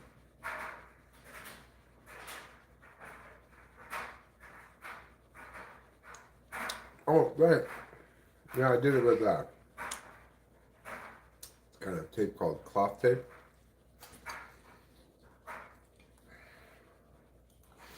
Rooker! Oh! Sorry, 4-2 now. So I guess two must have scored off that Kurt single.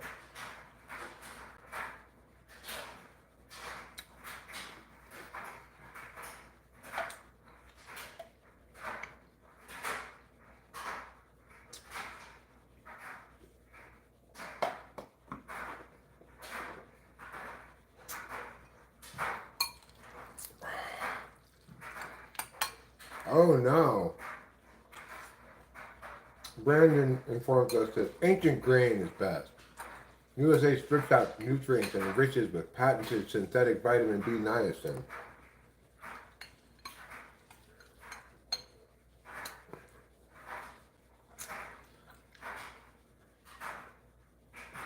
Well, some of us like B niacin.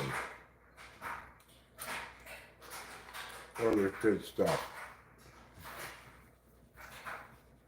Some of us like B niacin, other kinds of good stuff.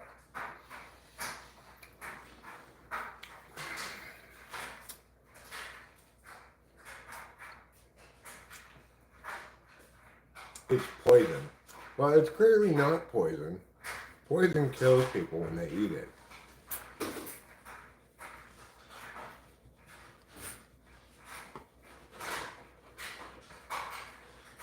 I ate this shit when I was a little kid. I eat this shit now. It's clearly not poison.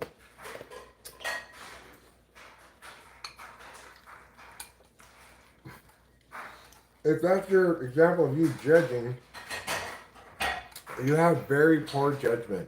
You cannot distinguish between food and poison.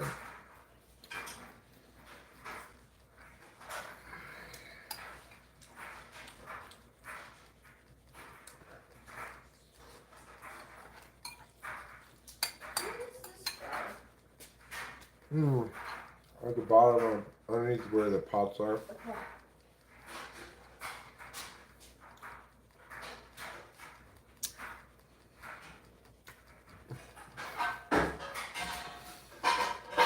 Well, what about all the other things you could attribute it to? Like, you know, my couple to a few years of steady meth addiction, you know, the cigarette smoking contributed to my constant bar rips. But no, to you, it's the niacin enhanced pasta I eat, huh? You're a real piece of work.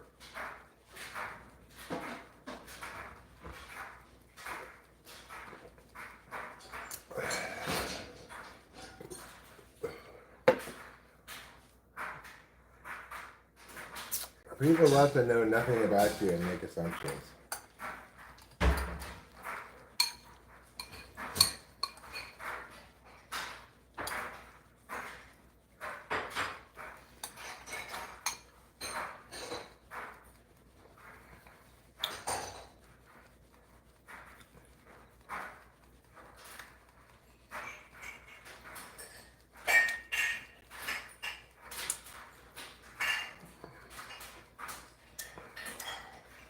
You know, Rachel's a big believer in eating just ingredients.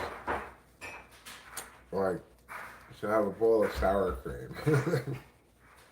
Or just feta cheese.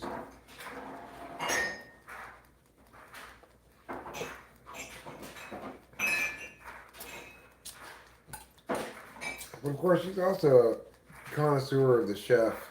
Of course, I'm talking about Chef Boyardee. Oh, me? Mm-hmm. I'm sorry the sink is full. Well, you should eat before it gets cold. Okay.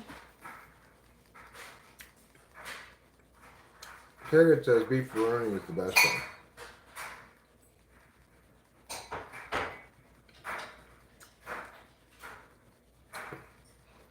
I mean, all you gotta say is the chef, and everybody should know who you're talking about.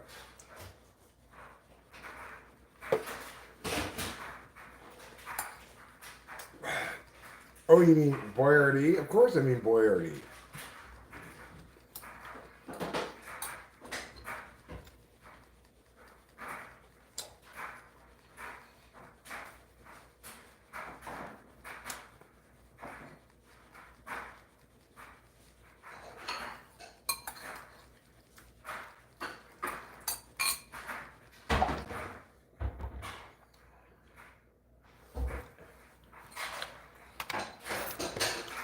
You know, that's not how his name is pronounced.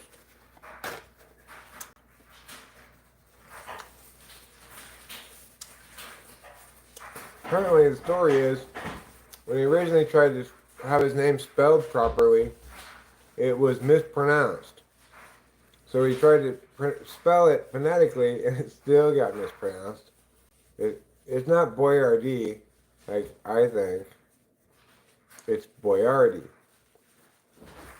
Boyardee? Yeah, like the actual guy's name was not Boyardee, it was Boyardee. Probably. No, I saw like a YouTube video about it. Oh. Yeah. He spelled it like that to try to get people to pronounce it correctly, but they still pronounce it wrong. That's funny. So now it's Boyardee, even though it's actually an Italian name, like Boyardee. Boyardee. Boyardee. Chef I Boyardee. come bearing gifts. Hey, look at that. Wow. The lighter fairy has arrived. I had to remember to check pockets. Which pants did I leave them in? I don't know. They were in the dryer all loose. Oh, right. Of course.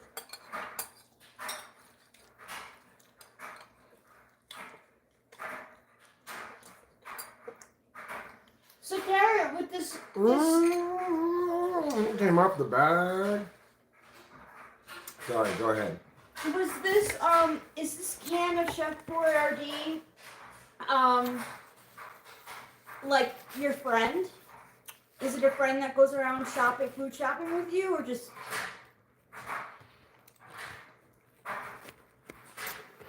Like, the answer is because Aunt Jemima was racist. She herself was a racist. That's why she got canceled. Whereas Chef Boyardee, he believed in inclusion for all people. Oh wow. Need some. I would imagine so.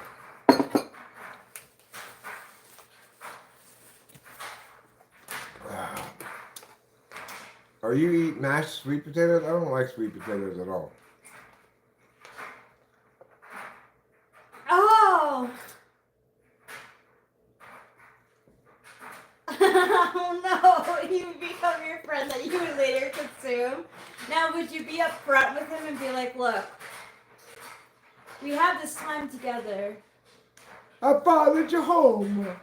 Yeah. What are you doing? Get away from me! Put the can open.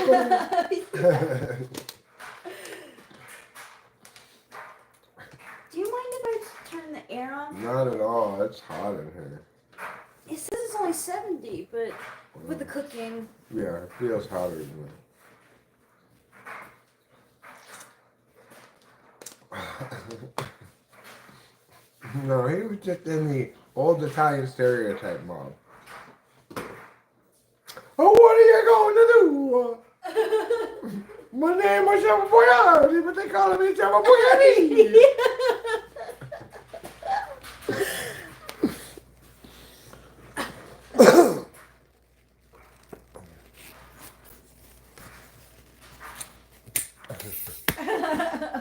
And let me out. Oh, why you put me in the cabinet? Oh, okay. Time for my post-meal cigarette.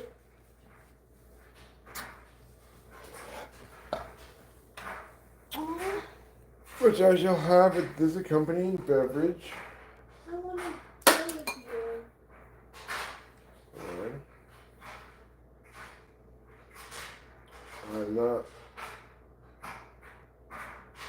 I have not seen and don't plan to see. I'm gonna watch one of my favorite. I'm gonna watch Ratatouille now, one of my favorite movies. Ratatouille is so cute. I've seen part of it. I like that they made a rat into a cute cartoon. Well, she wants to get her. Well, you know, she wants to teabag her childhood, I guess.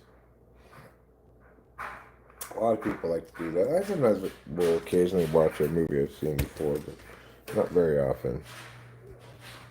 You rarely do, unless it's a movie that you like that I haven't seen before. Yeah. I'm not a big believer in repeat watching.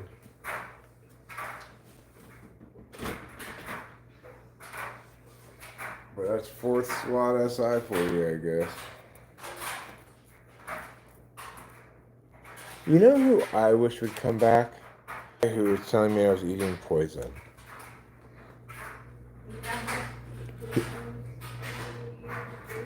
I just think, hey, I need that guy's wisdom. He seems to understand dietary matters a great deal.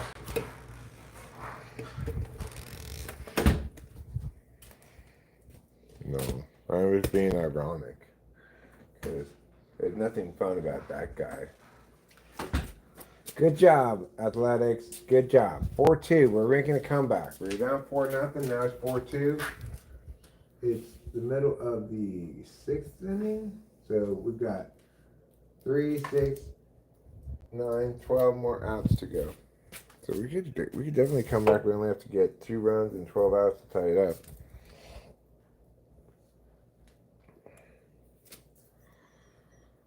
Very few movies have replay value, right? And occasionally you get a book that's got reread value, but the most I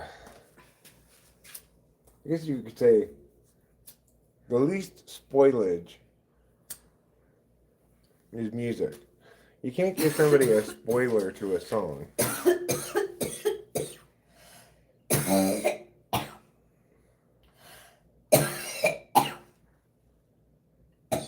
I could watch it. Oh no, you didn't say. It didn't say you could watch Eric. It says you could watch Eric.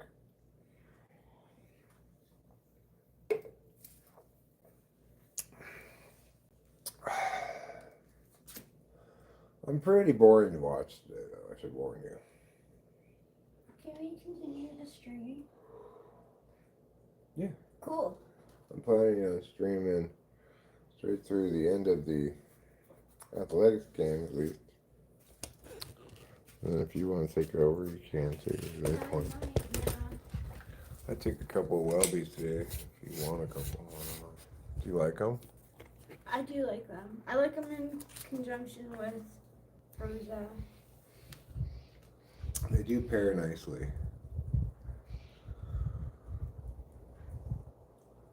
Pharmaceutical pairing is as important as wine and food pairing is to a restaurant. Remember, you're your own maitre d'. I'm sorry, you're your own sommelier.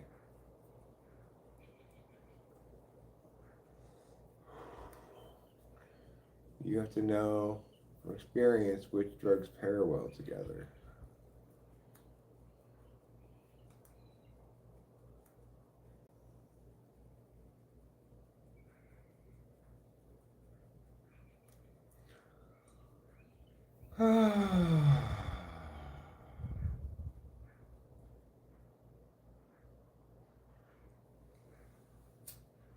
I just want to enjoy the wonderful times that occur when I'm not bouncing my knee. It's hard to not bounce it. It's such a ingrained habit. Yeah.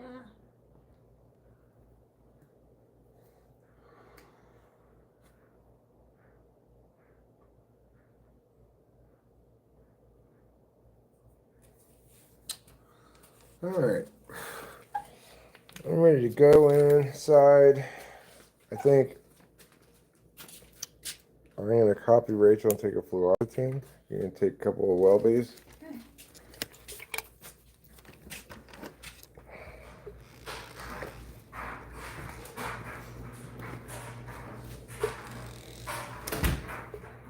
In fluoxetine. Okay. Out flu. Something else.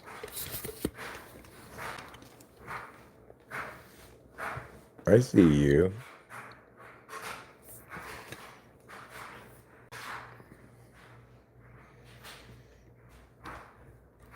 Hey, it's definitely warm in here.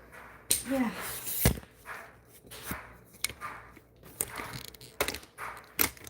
Hola. ¿Cómo estás? Are you gonna want to catch up on your mac and cheese? No, I'm good. Thank you.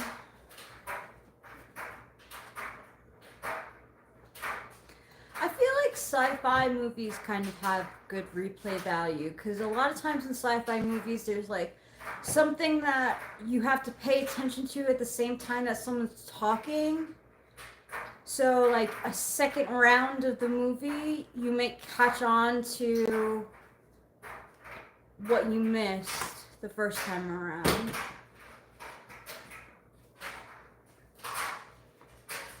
But other than that, like I think comedies are the hardest to replay because the jokes aren't new anymore. Like one of my favorite movies is Anchorman, but the thing is like even watching it, came out like 20 years ago? God. Welcome to middle age. Yeah, really. It, like, it lost its sparkle. But you know what hasn't lost its sparkle at all? Princess Bride. Wait, what? There's something like Princess Bride, which is Oh, that phenomenally hasn't, also yeah. at least sort of a comedy. It hasn't. It's Yeah. aged so well. Yeah. It might not make you laugh it anymore, you know. Right, but I could appreciate the story. Yeah. I could watch Ghibli movies over and over and again. I could watch Nightmare Before Christmas multiple times. Oh yeah, I could watch Nightmare Before Christmas. That does such a good job with the songs too.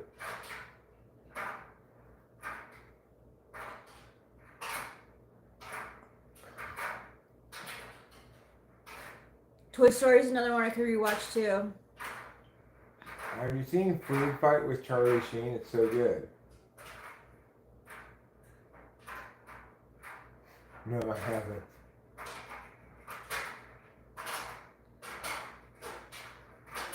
Yeah, it turns believe that's a real movie. You didn't really have a bad tourist trip, did you? Well, they don't link to your past, probably.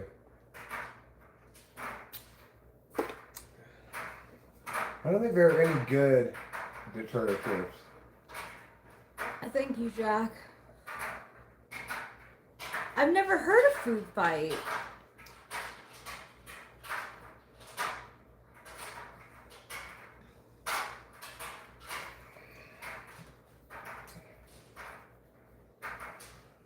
Hey, Carrot, when you guys are around the house, do you still call each other Fly Guy and Carrot?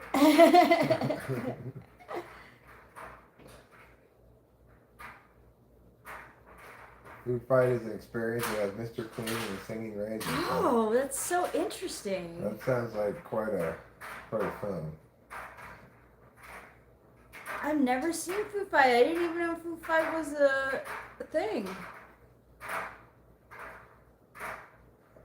Oh, it's free on YouTube now? I was falling asleep to Sweet Home Alabama last night. Because I've seen that movie a lot of times. Hi, Naomi Sands. My name's Rachel. Sausage Party got a little bit too inappropriate for me. I have to say. You can call me a prude, but I was like, I felt a little like, should I be watching this? I think they closed the laundry room. Oh, sorry about that. It's okay.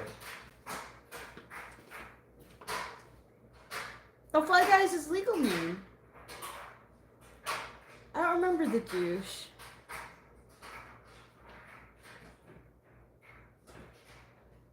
I think Sausage Party,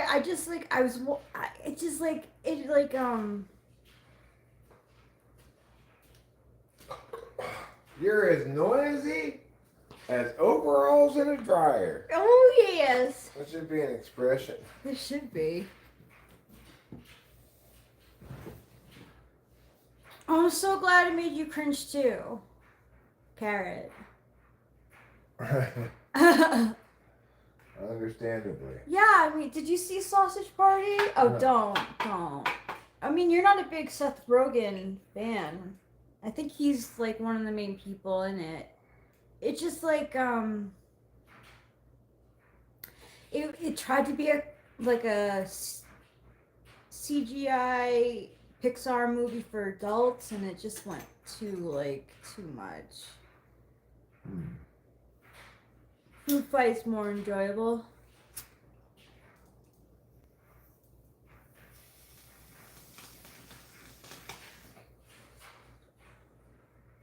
I think Seth Rogen is an ENFP though, and Will Ferrell's an ENTP.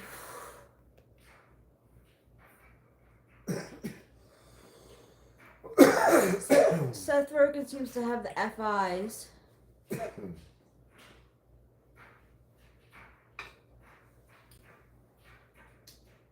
No, he was good in that one about the baby. He gets to go pregnant. Knocked Up. Knocked Up, yeah. I liked Will Ferrell in his role as fan at a Kings hockey game. He got all dressed up in full Kings regalia, you know. Oh. Like, good for you to get dressed up like a Raiders fan for the Kings game. You know, he had face paint, he had the jersey, he had the whole 9 yards on. Wow. And he was right next to the glass, you know. He was right on the glass. It was during a Kings playoff run. They showed him, he went to every Kings home game. Wow. They only, I think they got knocked out in the first round, so I think that was just like 2 or 3 games, but.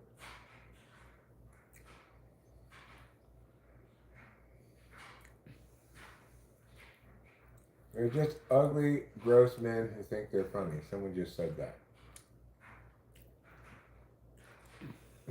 Well, I mean, Will Ferrell's done a lot of good work. Yeah, Seth Rogen's done a lot of good work too, frankly. But how's he? isn't he responsible for Superbad? Oh yeah, Superbad's was a movie. And Knocked Up's good too. Yeah.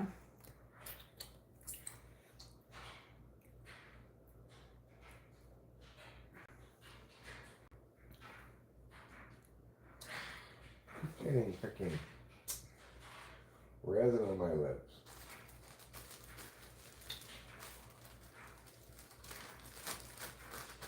Alright.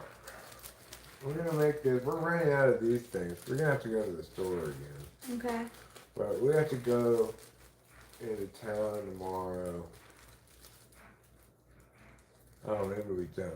I don't know about Capito. It's like right before I'm trying to get her to go to the vet, I kind of like scraped off those things on her ears, and there's nothing really there underneath them. I don't know what's going on with her, or if anything's going on with her. I know. I don't know if we really need to take her to the vet at all. It gets better, and then her SI kicks in, and she'll scratch the spot. Is my guess. Yeah, I could put aloe on it. I don't know if she'd like that. Aloe tastes pretty gross. She's not gonna want to lick that, you know. No. And I don't know, her SI, I correlate SI with like picking at scabs and stuff. Possibly.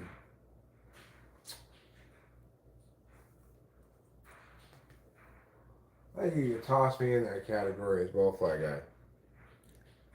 I'm an ugly, gross old man. No, sorry, not gross. I'm an ugly old man who thinks he's funny.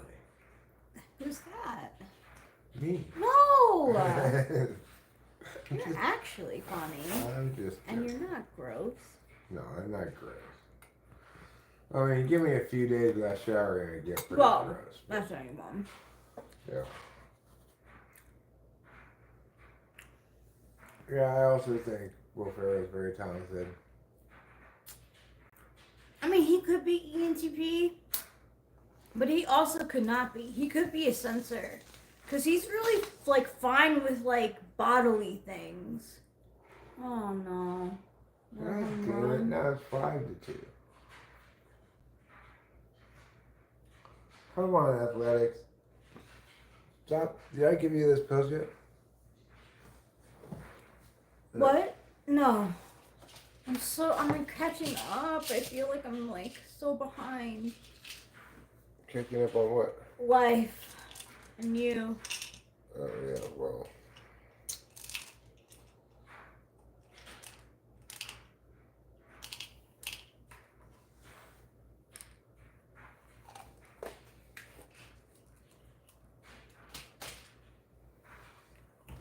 You hate Elf?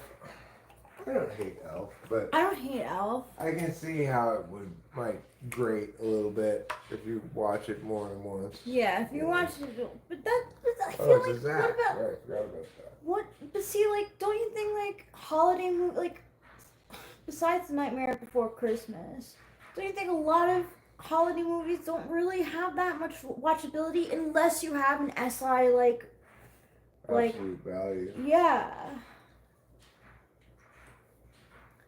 Cause like, no offense to everyone who loves A Christmas Story, it's a classic. But I could watch that movie like twice. But there are people who watch it every year. Same thing with like Christmas Vacation. I had a friend who every year would watch Christmas Vacation. And on first watch, okay, whatever. Some of it was made me laugh. Maybe. I'm down to rewatch that as well, Fly Guy. The claymation movies of Rudolph and the. Oh, those are down. Yeah, I'll watch that's an those essay.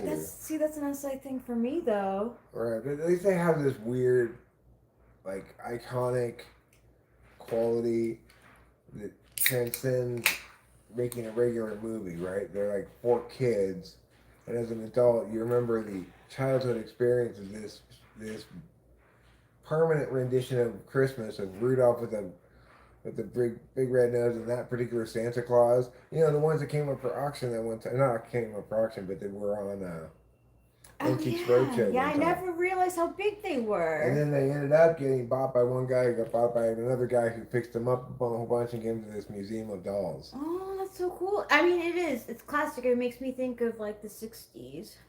Yeah. You go eat, Carrot. You eat your little heart out.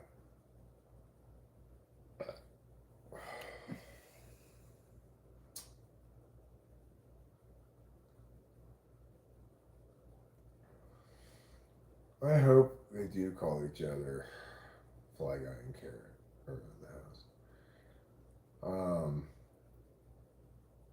I do know, not to speak for her, but I do not know that Carrot prefers to be called Carrot. Around the house. Well, I guess between friends, maybe. I see.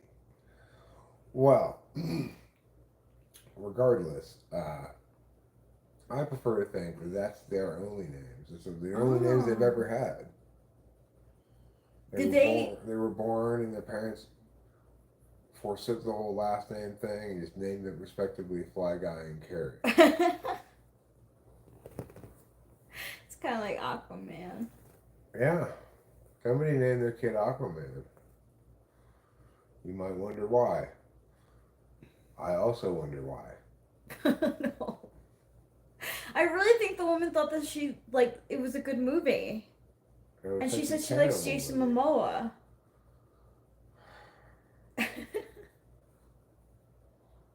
Aquaman. Oh my god. That poor kid.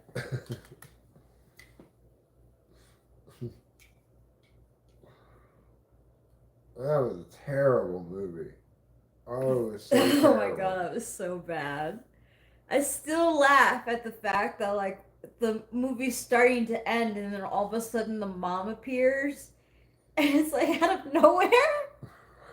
And I will never forget, of course, the stingrays that are like bombs or whatever. Right, well they're like underwater airplanes so that when they get like hit by an attack, they go and crash into the ground of the ocean and blow up. But they're just stingrays, so why? Yeah, I don't know. Blitz Assassin 76, hello. Welcome to Talking with Fan People. My name's Eric. Beside me is my beloved and lovely wife Rachel. And we're watching the Athletics, currently losing 5-2 to the Arizona Diamondbacks. Which is a kind of snake, for those of you who don't know. It's kind of rattlesnake.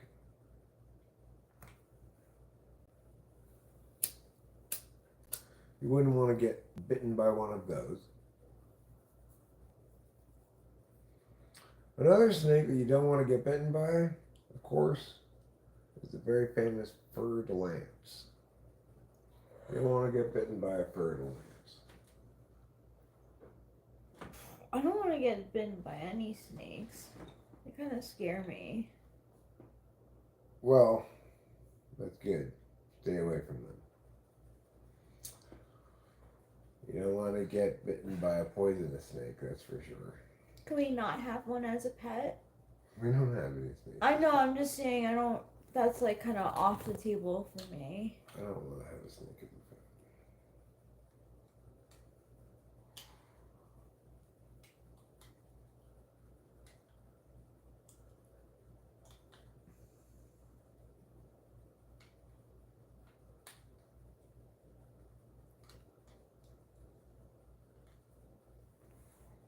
I wonder what would happen if a rattlesnake bit one of the cats.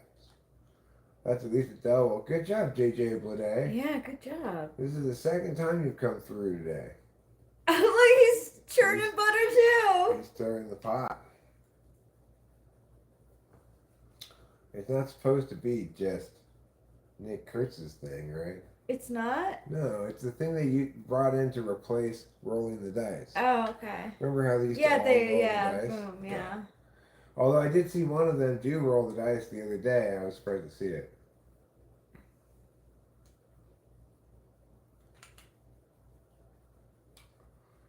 We just need 3 runs here. There's Urshela, who at least advanced Blade to third. We've got this inning, next inning, and the 9th inning. So if we could just get 1 run here, it would help. You know, if we wanted to spread out our offensive production, we just need 1 run this inning, next inning, and the inning after. Assuming is this one cashed? It's like on the way out. Yes, cashed. That lighter's cashed. You're not gonna light no fires with that.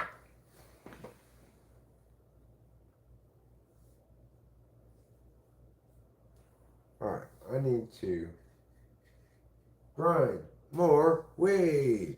Yay! This week on Grind More Weed, we get to watch Eric grind more weed. Alright, Sodi. Oh, this is Schumann.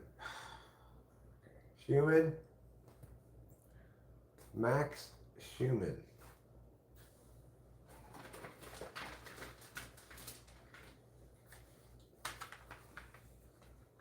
Ooh. Good eye, good eye.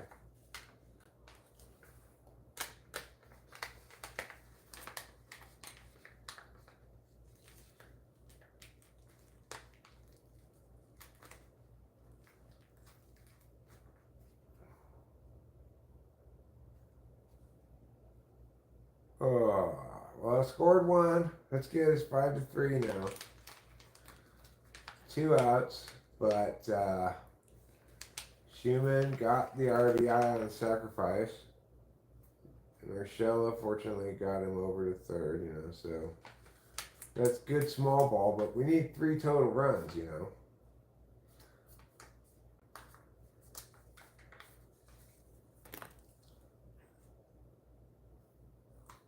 This is called Coco Chanel, this weed. And both Rachel and I really like it. I like the Skywalker too. It's a nice change. I like Skywalker too, but I prefer this. Oh, okay. 1-1 for Kurtz. He's 1 for 3 on the day. He had a 2-run single in the 5th. He is going to swing at that and just kind of nub it to the second baseman. So that's that for that, as they say in the relative pronoun town of this, that, there, and the other place. Fast forward through here. We're on pace. Given that we had 3 innings left, and we needed 3 runs. Last inning we got 1 run. We're on pace to tie it up, push it to extras. We have to hold them to no more runs.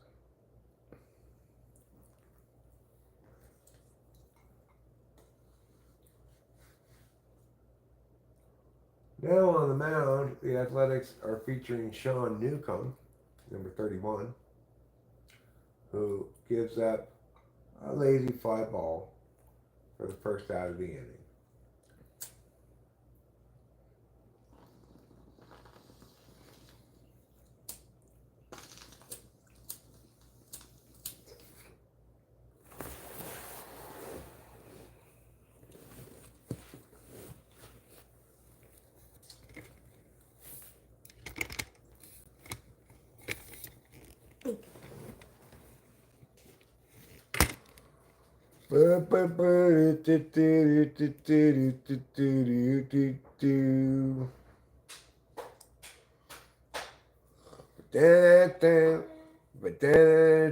I'm after you with anything,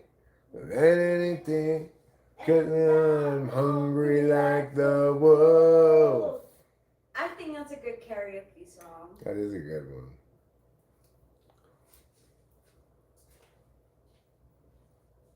Right now, though, I'm not hungry at all. So, I don't really identify with that song at the moment. I just ate.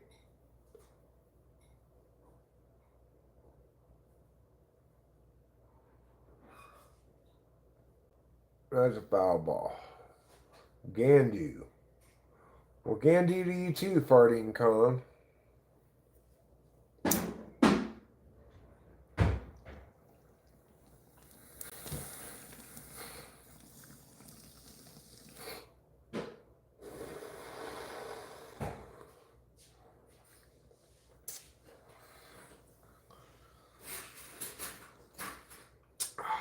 It's juicy like your mom. Kuludukai.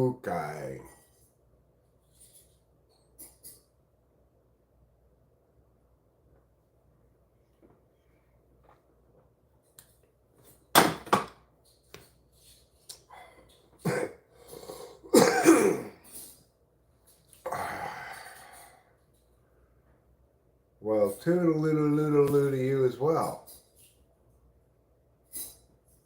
Mr. Khan. Are you the same Khan from Revenge of Khan? The Star Trek movie?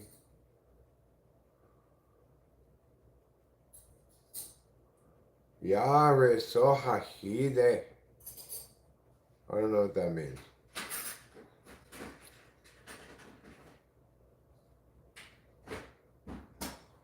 Or is it Jariso Jahidji? Hijdi.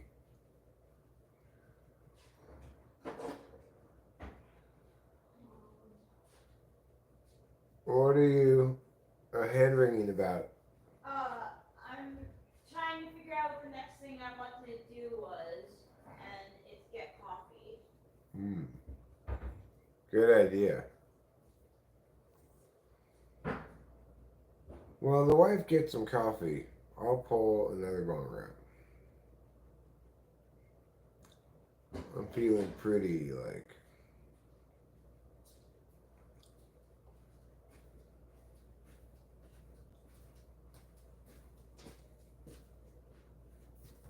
I guess already kind of sleepy. That's normal for when a little bit of dopamine reuptake occurs. Okay, we're marching on the comeback. At the start of the 7th inning, it was 5-2. By the end of the 7th inning, it was 5-3. Start of the 8th inning, it's 5-3. We need at least one run this inning to be on track to tie the game.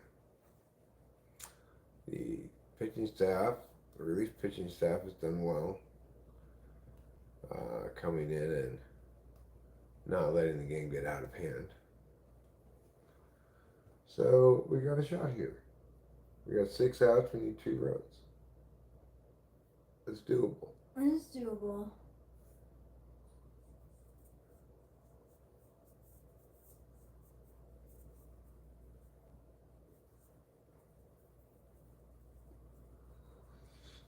Hmm. Baseball's a interesting sport in the way that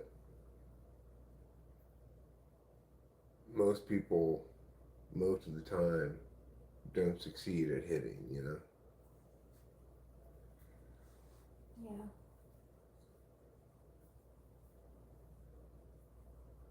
So much so that if you can hit one out of every three, you got a 300 average and are considered a good player.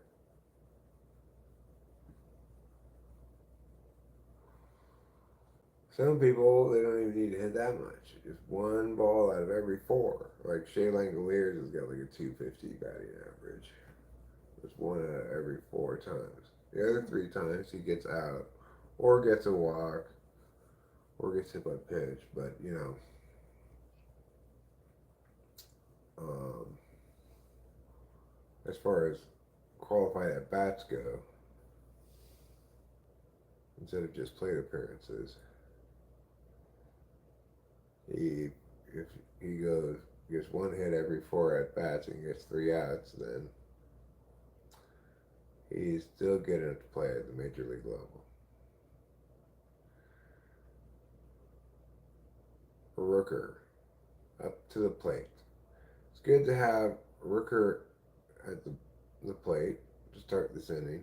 He could easily enough get us that one run we need to keep pace with a home run.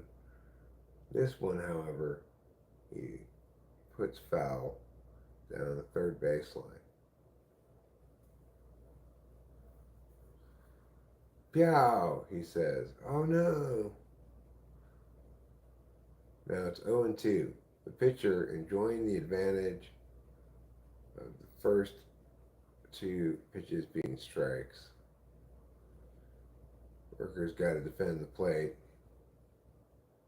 but he instead shows good discipline, good eye, and takes ball one. Now he steps back into the box, raises his bat. It's 8 seconds. That should be a pitch clock violation. Oh no, that would be on the back. Never mind. All right. Now it's 2-2. Rooker, with his patient eyes, has waited until he's evened the count. And now he swings at that one, but fouls it away. He'll have another hack at it. Mr. Graveman here has thrown 5 pitches, all of them to Rooker. And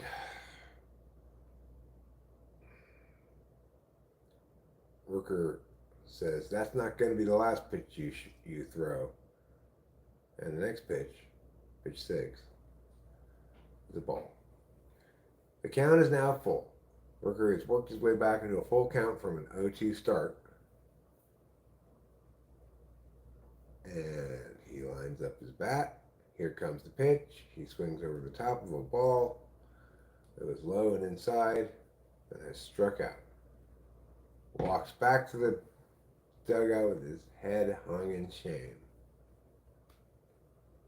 It's okay, Rooker. You'll get him next time. I believe in you. Now, Shea Langoliers. Come on, Shea Langoliers. Shea Langoliers takes a strike on the inside corner low. And he's actually hitting 262 this year. 250, as I had indicated. But he pops it up into shallow left field. The shortstop drops back into shallow left field and makes the catch. And now Tyler Soderstrom comes to bat, realizing that if he doesn't get a home run here, we're going to be behind the 8 ball in the 9th inning, needing 2 runs instead of just 1. Wanting to stay on pace, Tyler Soderstrom, would you like some weed? Yes, please. Hi, Capio. You're looking for the scuba. I was looking for the scuba.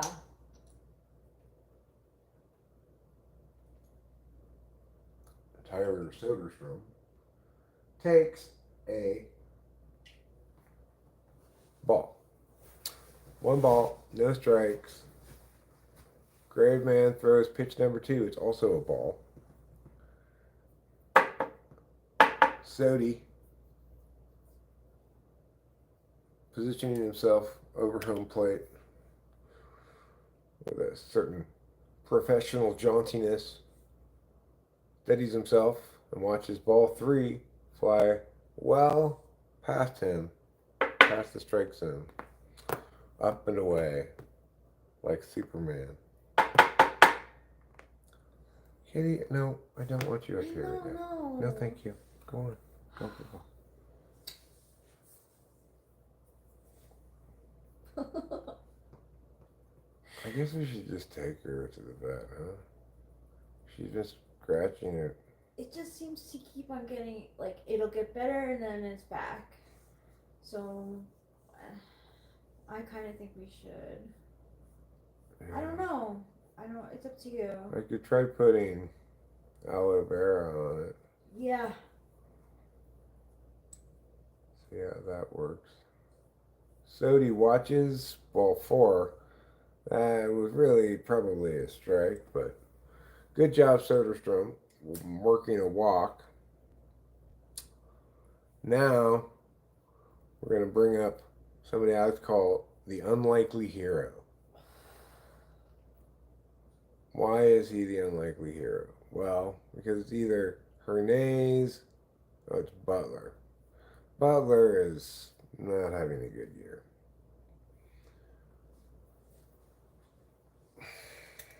Tiffany's been keeping track, and she's got STINN already.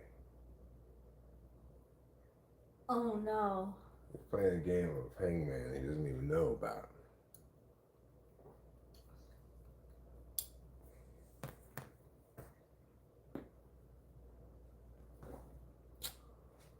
So you need to redeem yourself. Right now you're at Stin. Lawrence Butler. Do you want to move on to Stink? I don't think so. All right. 2 out. Bottom of the 8th. Sodi's on first. Butler's at home. He's swinging the bat. And he swings over the top of a ball well out of the strike zone, showing his inability to get a read on pitches before they're early enough in the at bat to consistently be an offensive threat. He swings at the same pitch again, just as bad a result. 2-strike count against Lawrence Butler. He's hitting .234 on the season with 15 home runs and 44 runs batted in. Not remotely what the Athletics thought they were paying for. He watches ball 1 because he signed a big contract at the end of last year. Did he? Yeah, because he was a kind of a rookie phenom. Yeah. The Athletics wanted to lock him down, but here he strikes out in the 8th inning. The Athletics are still down by 2 runs, and there's no hero in sight at the moment. However, Kelly's coming out to lock down the 9th inning, hopefully. And in the bottom of the 9th, the Athletics will have the bottom of the order coming up. They're going to have Urshela, Schumann, and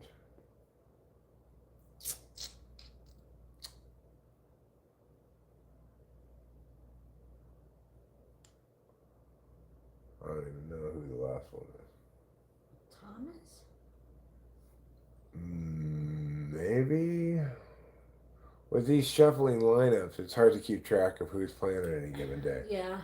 Like Katse's always shuffling people in and out, moving them up and down the line, the batting order, moving them around to different positions.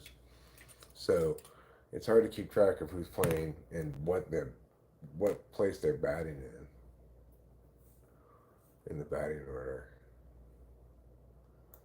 I don't even know these pitchers. Right. Well, we have brought in some new arms into the organization, but in doing so, they went down to the minor leagues because they were minor leaguers. But having lost some people from the major league team, made room on the team to bring up some people from AAA. So, keep on asking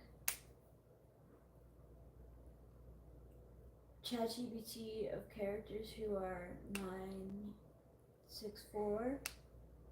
Do you think Sally is from Nightmare Before Christmas?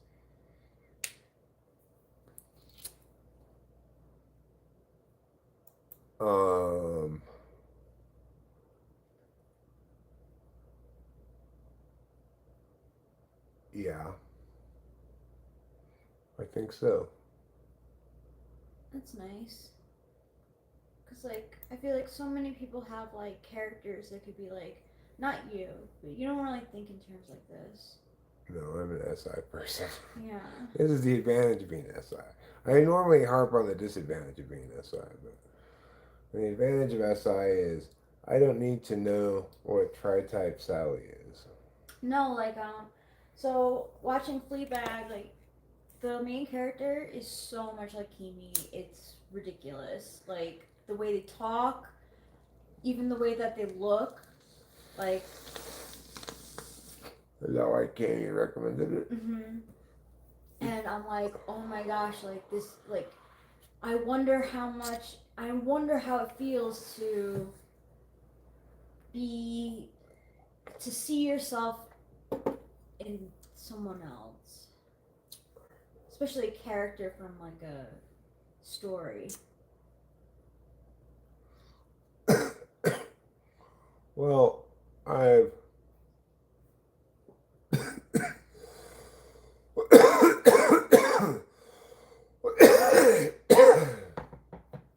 certainly, I think, observed in the past that the two main characters in Nightmare Before Christmas are EHP, IFJ. Yeah. But I never really thought of it, like, oh, that's a nice expression of who Rachel is, Mm-hmm. or oh, that's a nice expression of who I am. Mm-hmm. And of course, I'm not so much like that anymore.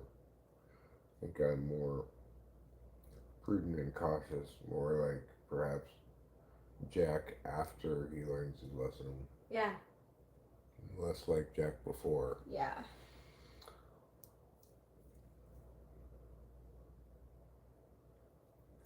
So, Sunday afternoon, obviously, not maybe the best time to live stream. Sunday? Yeah. That's why the Athletics are playing a day game. Are there only day games on Sundays? I mean, there's no rule about it or whatever. Like, I know the Cubs play a lot of day games. Oh, yeah, they do. Because I don't think they have lights. But for some place hot like Sacramento or Los Angeles, they don't play a lot of day games. But the Dodgers on Sundays usually play like a 5 o'clock game instead of a 7 or something like that. That makes sense. I never thought about that, but that makes a lot of sense. Yeah, I don't know what it's like in Chicago during the summer as to why it is that the Cubs. Well, for a while they didn't have any lights. It's only recent that they got lights, so. So they had to play nothing but day games. Yeah. But since they have gotten the lights, I guess probably just retain the tradition. But I would guess it's not that unpleasant in the summer in Chicago. Since Chicago winters are so freezing cold, right? Yeah. Hi, Fly Guy. Hey, Fly Guy. Yeah, it's a pretty slow day at the OK Corral. Maybe we'll shut it down and start it up again later in the evening and see if I'd like to, because I feel like I missed out on this stream pretty much. But I'm tired, but I feel like I could talk to people later. Okay, so why don't we? Well, right now I see the number going up a bit. We'll give it a little bit of time. There's no real reason to end it before the athletics game is over, anyway. No. And it is currently 5-3 Arizona over Athletics, and It's the ninth inning. The top of the ninth inning. There's a man on first base, and the relief pitcher, Kelly, throws what could have been a wild pitch if not for a good play by Langolier, the catcher on duty today. Or is it Austin Wins? It's Austin Wins, I think.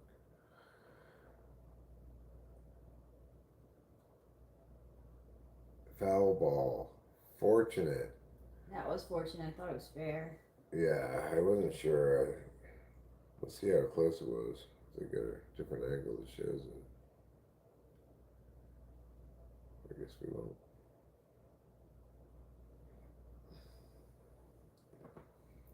Come on, Kelly. Get this guy out. Oh. Oh. Now there are two on. One out. Top of the ninth. Pitching coach is making his jog out there.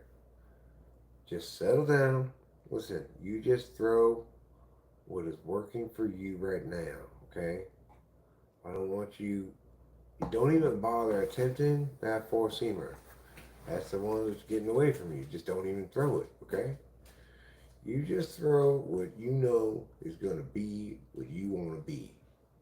All right? You're welcome. I'm the pitching coach. I'll see you later. Okay. 0-1. 0-1 is the count to Blaze Alexander, who comes into this at bat 1 for 4, and who faces our apparent new closer, Kelly. I don't even know Kelly's first name. Kelly, out of the stretch. Oh, that's singled into center field. That should score 1 run. It does. And it's 6-3. Well, Kelly, a great audition for the closer role. You blew this pretend save.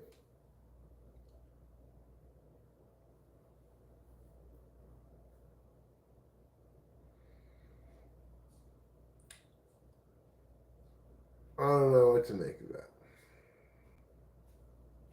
We gave up a run. Oh, you look distraught. Well, now we're down by 3 runs. That stinks. It's a lot harder to come back from 3 runs than it is from 2.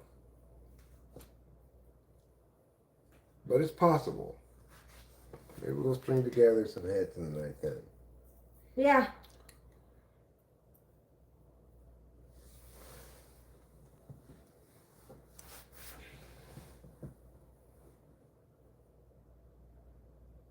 One and one is the count. Perdomo is at the plate. He's had a good day. He's 2 for 4. Kelly, 1-1 the count from the stretch. He pretends like he's going to throw to second base. So he'll hold the runner.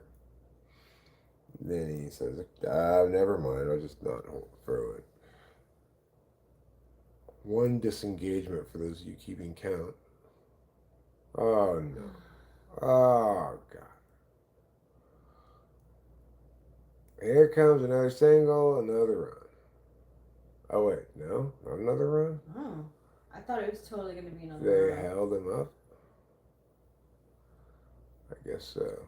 I guess they must have held him up at third. Let's see. Yeah. That's smart. Third base coach is going, stop, stop, stop. Don't go. So he didn't go. Now it's still 6-3 accordingly. What you need here is a little dribbler in front of the plate who will let Shea Langolier step on home plate and throw to first base for a double play. That's the outcome I'm calling for. It's also the outcome I'm predicting. It's going to be a little dribbler out in front of the plate, thrown by Kelly. Like Shea Langolier is going to jump up and grab it, Step on home plate to get the first out because it's a force-out situation now with bases loaded. And then he can throw to any base to get the second out, probably first. So let's go double play. This is all the things. This is my pervert. Whoa, yeah, good grab by that guy. Well, that was quite. He Austin wasn't wins. even like Good fucking job. phased at all. He's just like, Right. oh. He's super calm about it. Yeah. I did come off of the net. So. Good catch. Yeah.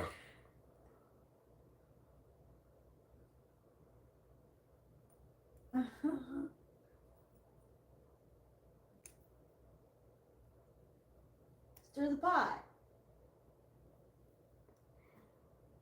Well. So Gurriel Jr., he let that bat go like it was a bad habit.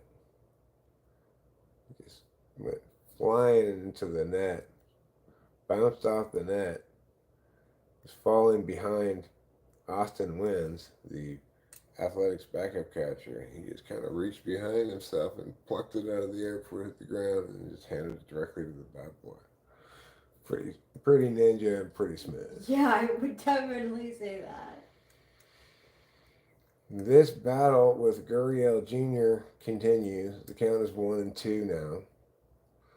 Gurriel fouled off the last pitch. The Arizona Diamondbacks uniforms are looking extremely dumb today, I'd say. I mean, they've got their own Lawrence Butler problem to some extent. Just, I don't know, it's just not really, they don't have enough of that light blue to really count as a third color. It doesn't go well with the pink and the purple at all. Gurriel is like their Lawrence Butler. Yeah. He just wants as many clashing colors as possible. 1-0 is the count.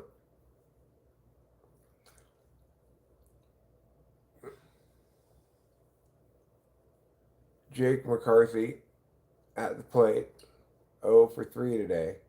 He got good wood on one, but fortunately lined it foul down the first baseline.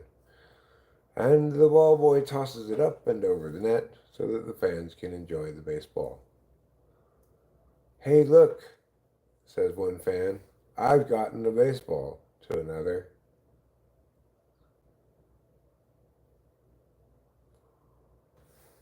And it's ball 2 now. There's no place to put Mr. McCarthy. The bases are loaded. We're down by 3. It's the top of the 9th inning. There are 2 outs. Kelly needs to get this out without giving up anything else. Oh, that's it. That's a strike. Okay, that wasn't strike 3 though.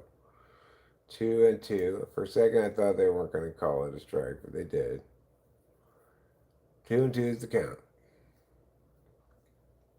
Kelly's got a little wiggle room here.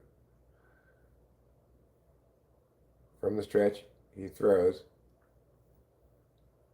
And McCarthy successfully lays off a 95-mile-an-hour fastball. High, face high, but out over the middle of the plate.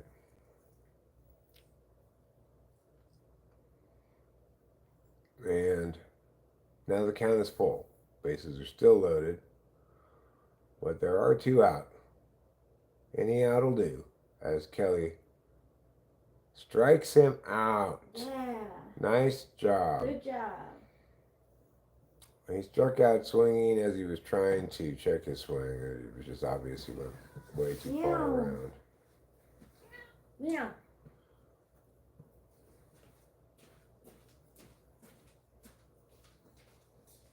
So it is a 3-run game instead of a 2-run game, and that's unfortunate. The run we got back in the 7th inning, well, we just squandered that away. But I'll tell you what, That just sets up the Athletics for some supreme ninth inning heroics. We just need to come back from 3 runs down, which is not that much. And we need to do it in 3 outs. That's not, it's not a challenge, but I believe with the power of friendship, the Athletics can overcome this adversity.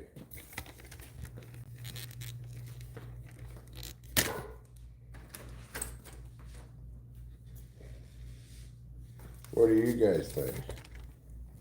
Do you also believe that?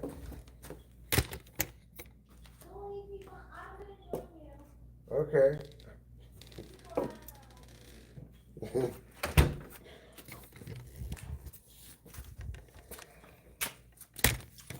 All right, 6-3. We are back.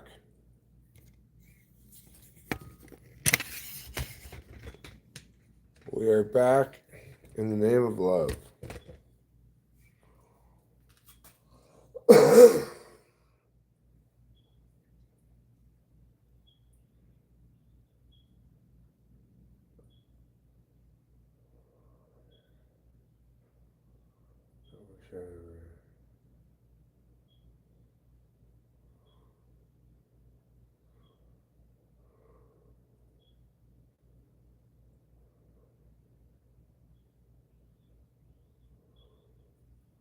Hernandez is up to the plate. That's who else. Hernandez, Schumann, and Urshela. These are not names that drive fear into the heart of pitchers.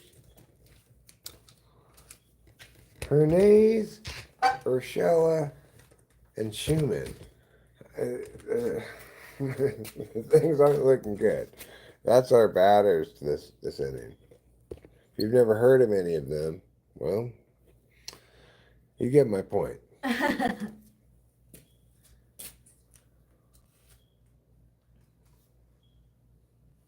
All right, so with 1 out now, Hernandez got out when the ball was caught in foul territory. So keep in mind that we'll end this stream for now and the game is over, given the absence of traffic, and maybe try again later this evening, possibly with a better title. Not a lot of market for Athletics watch party, I guess.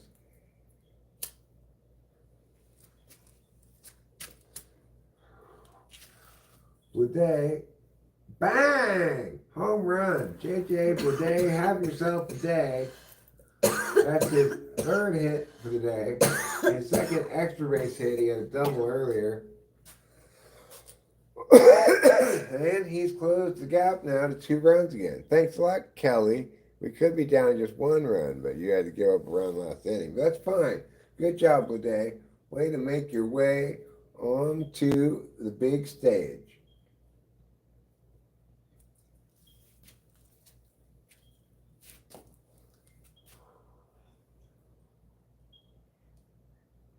It's like today is Bleday's quinceañera. Everything's going right for him today. I remember my quinceañera like it was yesterday.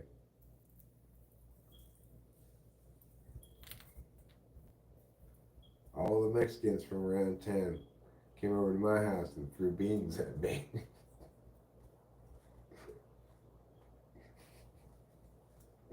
Wait, that's not how quinceañeras work. Oh, no? No.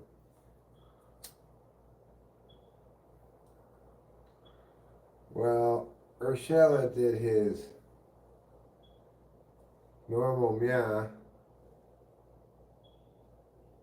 Got out. Now we've got Schumann. Forgot about Bleday in this mix.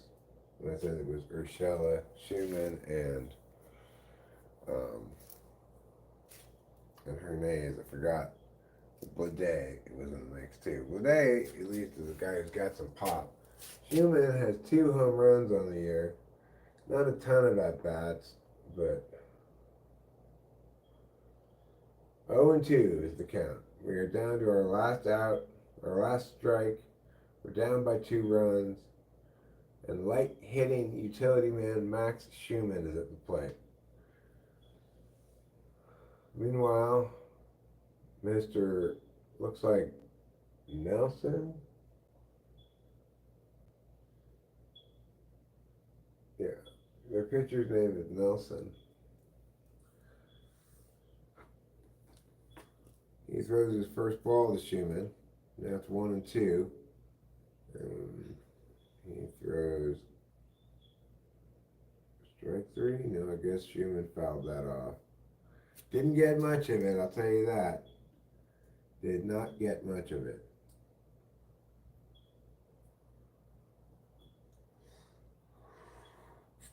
But did get enough. Alright. Now the count's still 1-2. Schumann's in the batter's box. He's determined to extend this game, but instead strikes out, ending the game. The hopes of athletics fans everywhere and this live stream. Good night, goodbye, and good luck. We may see you later if we find the right truck.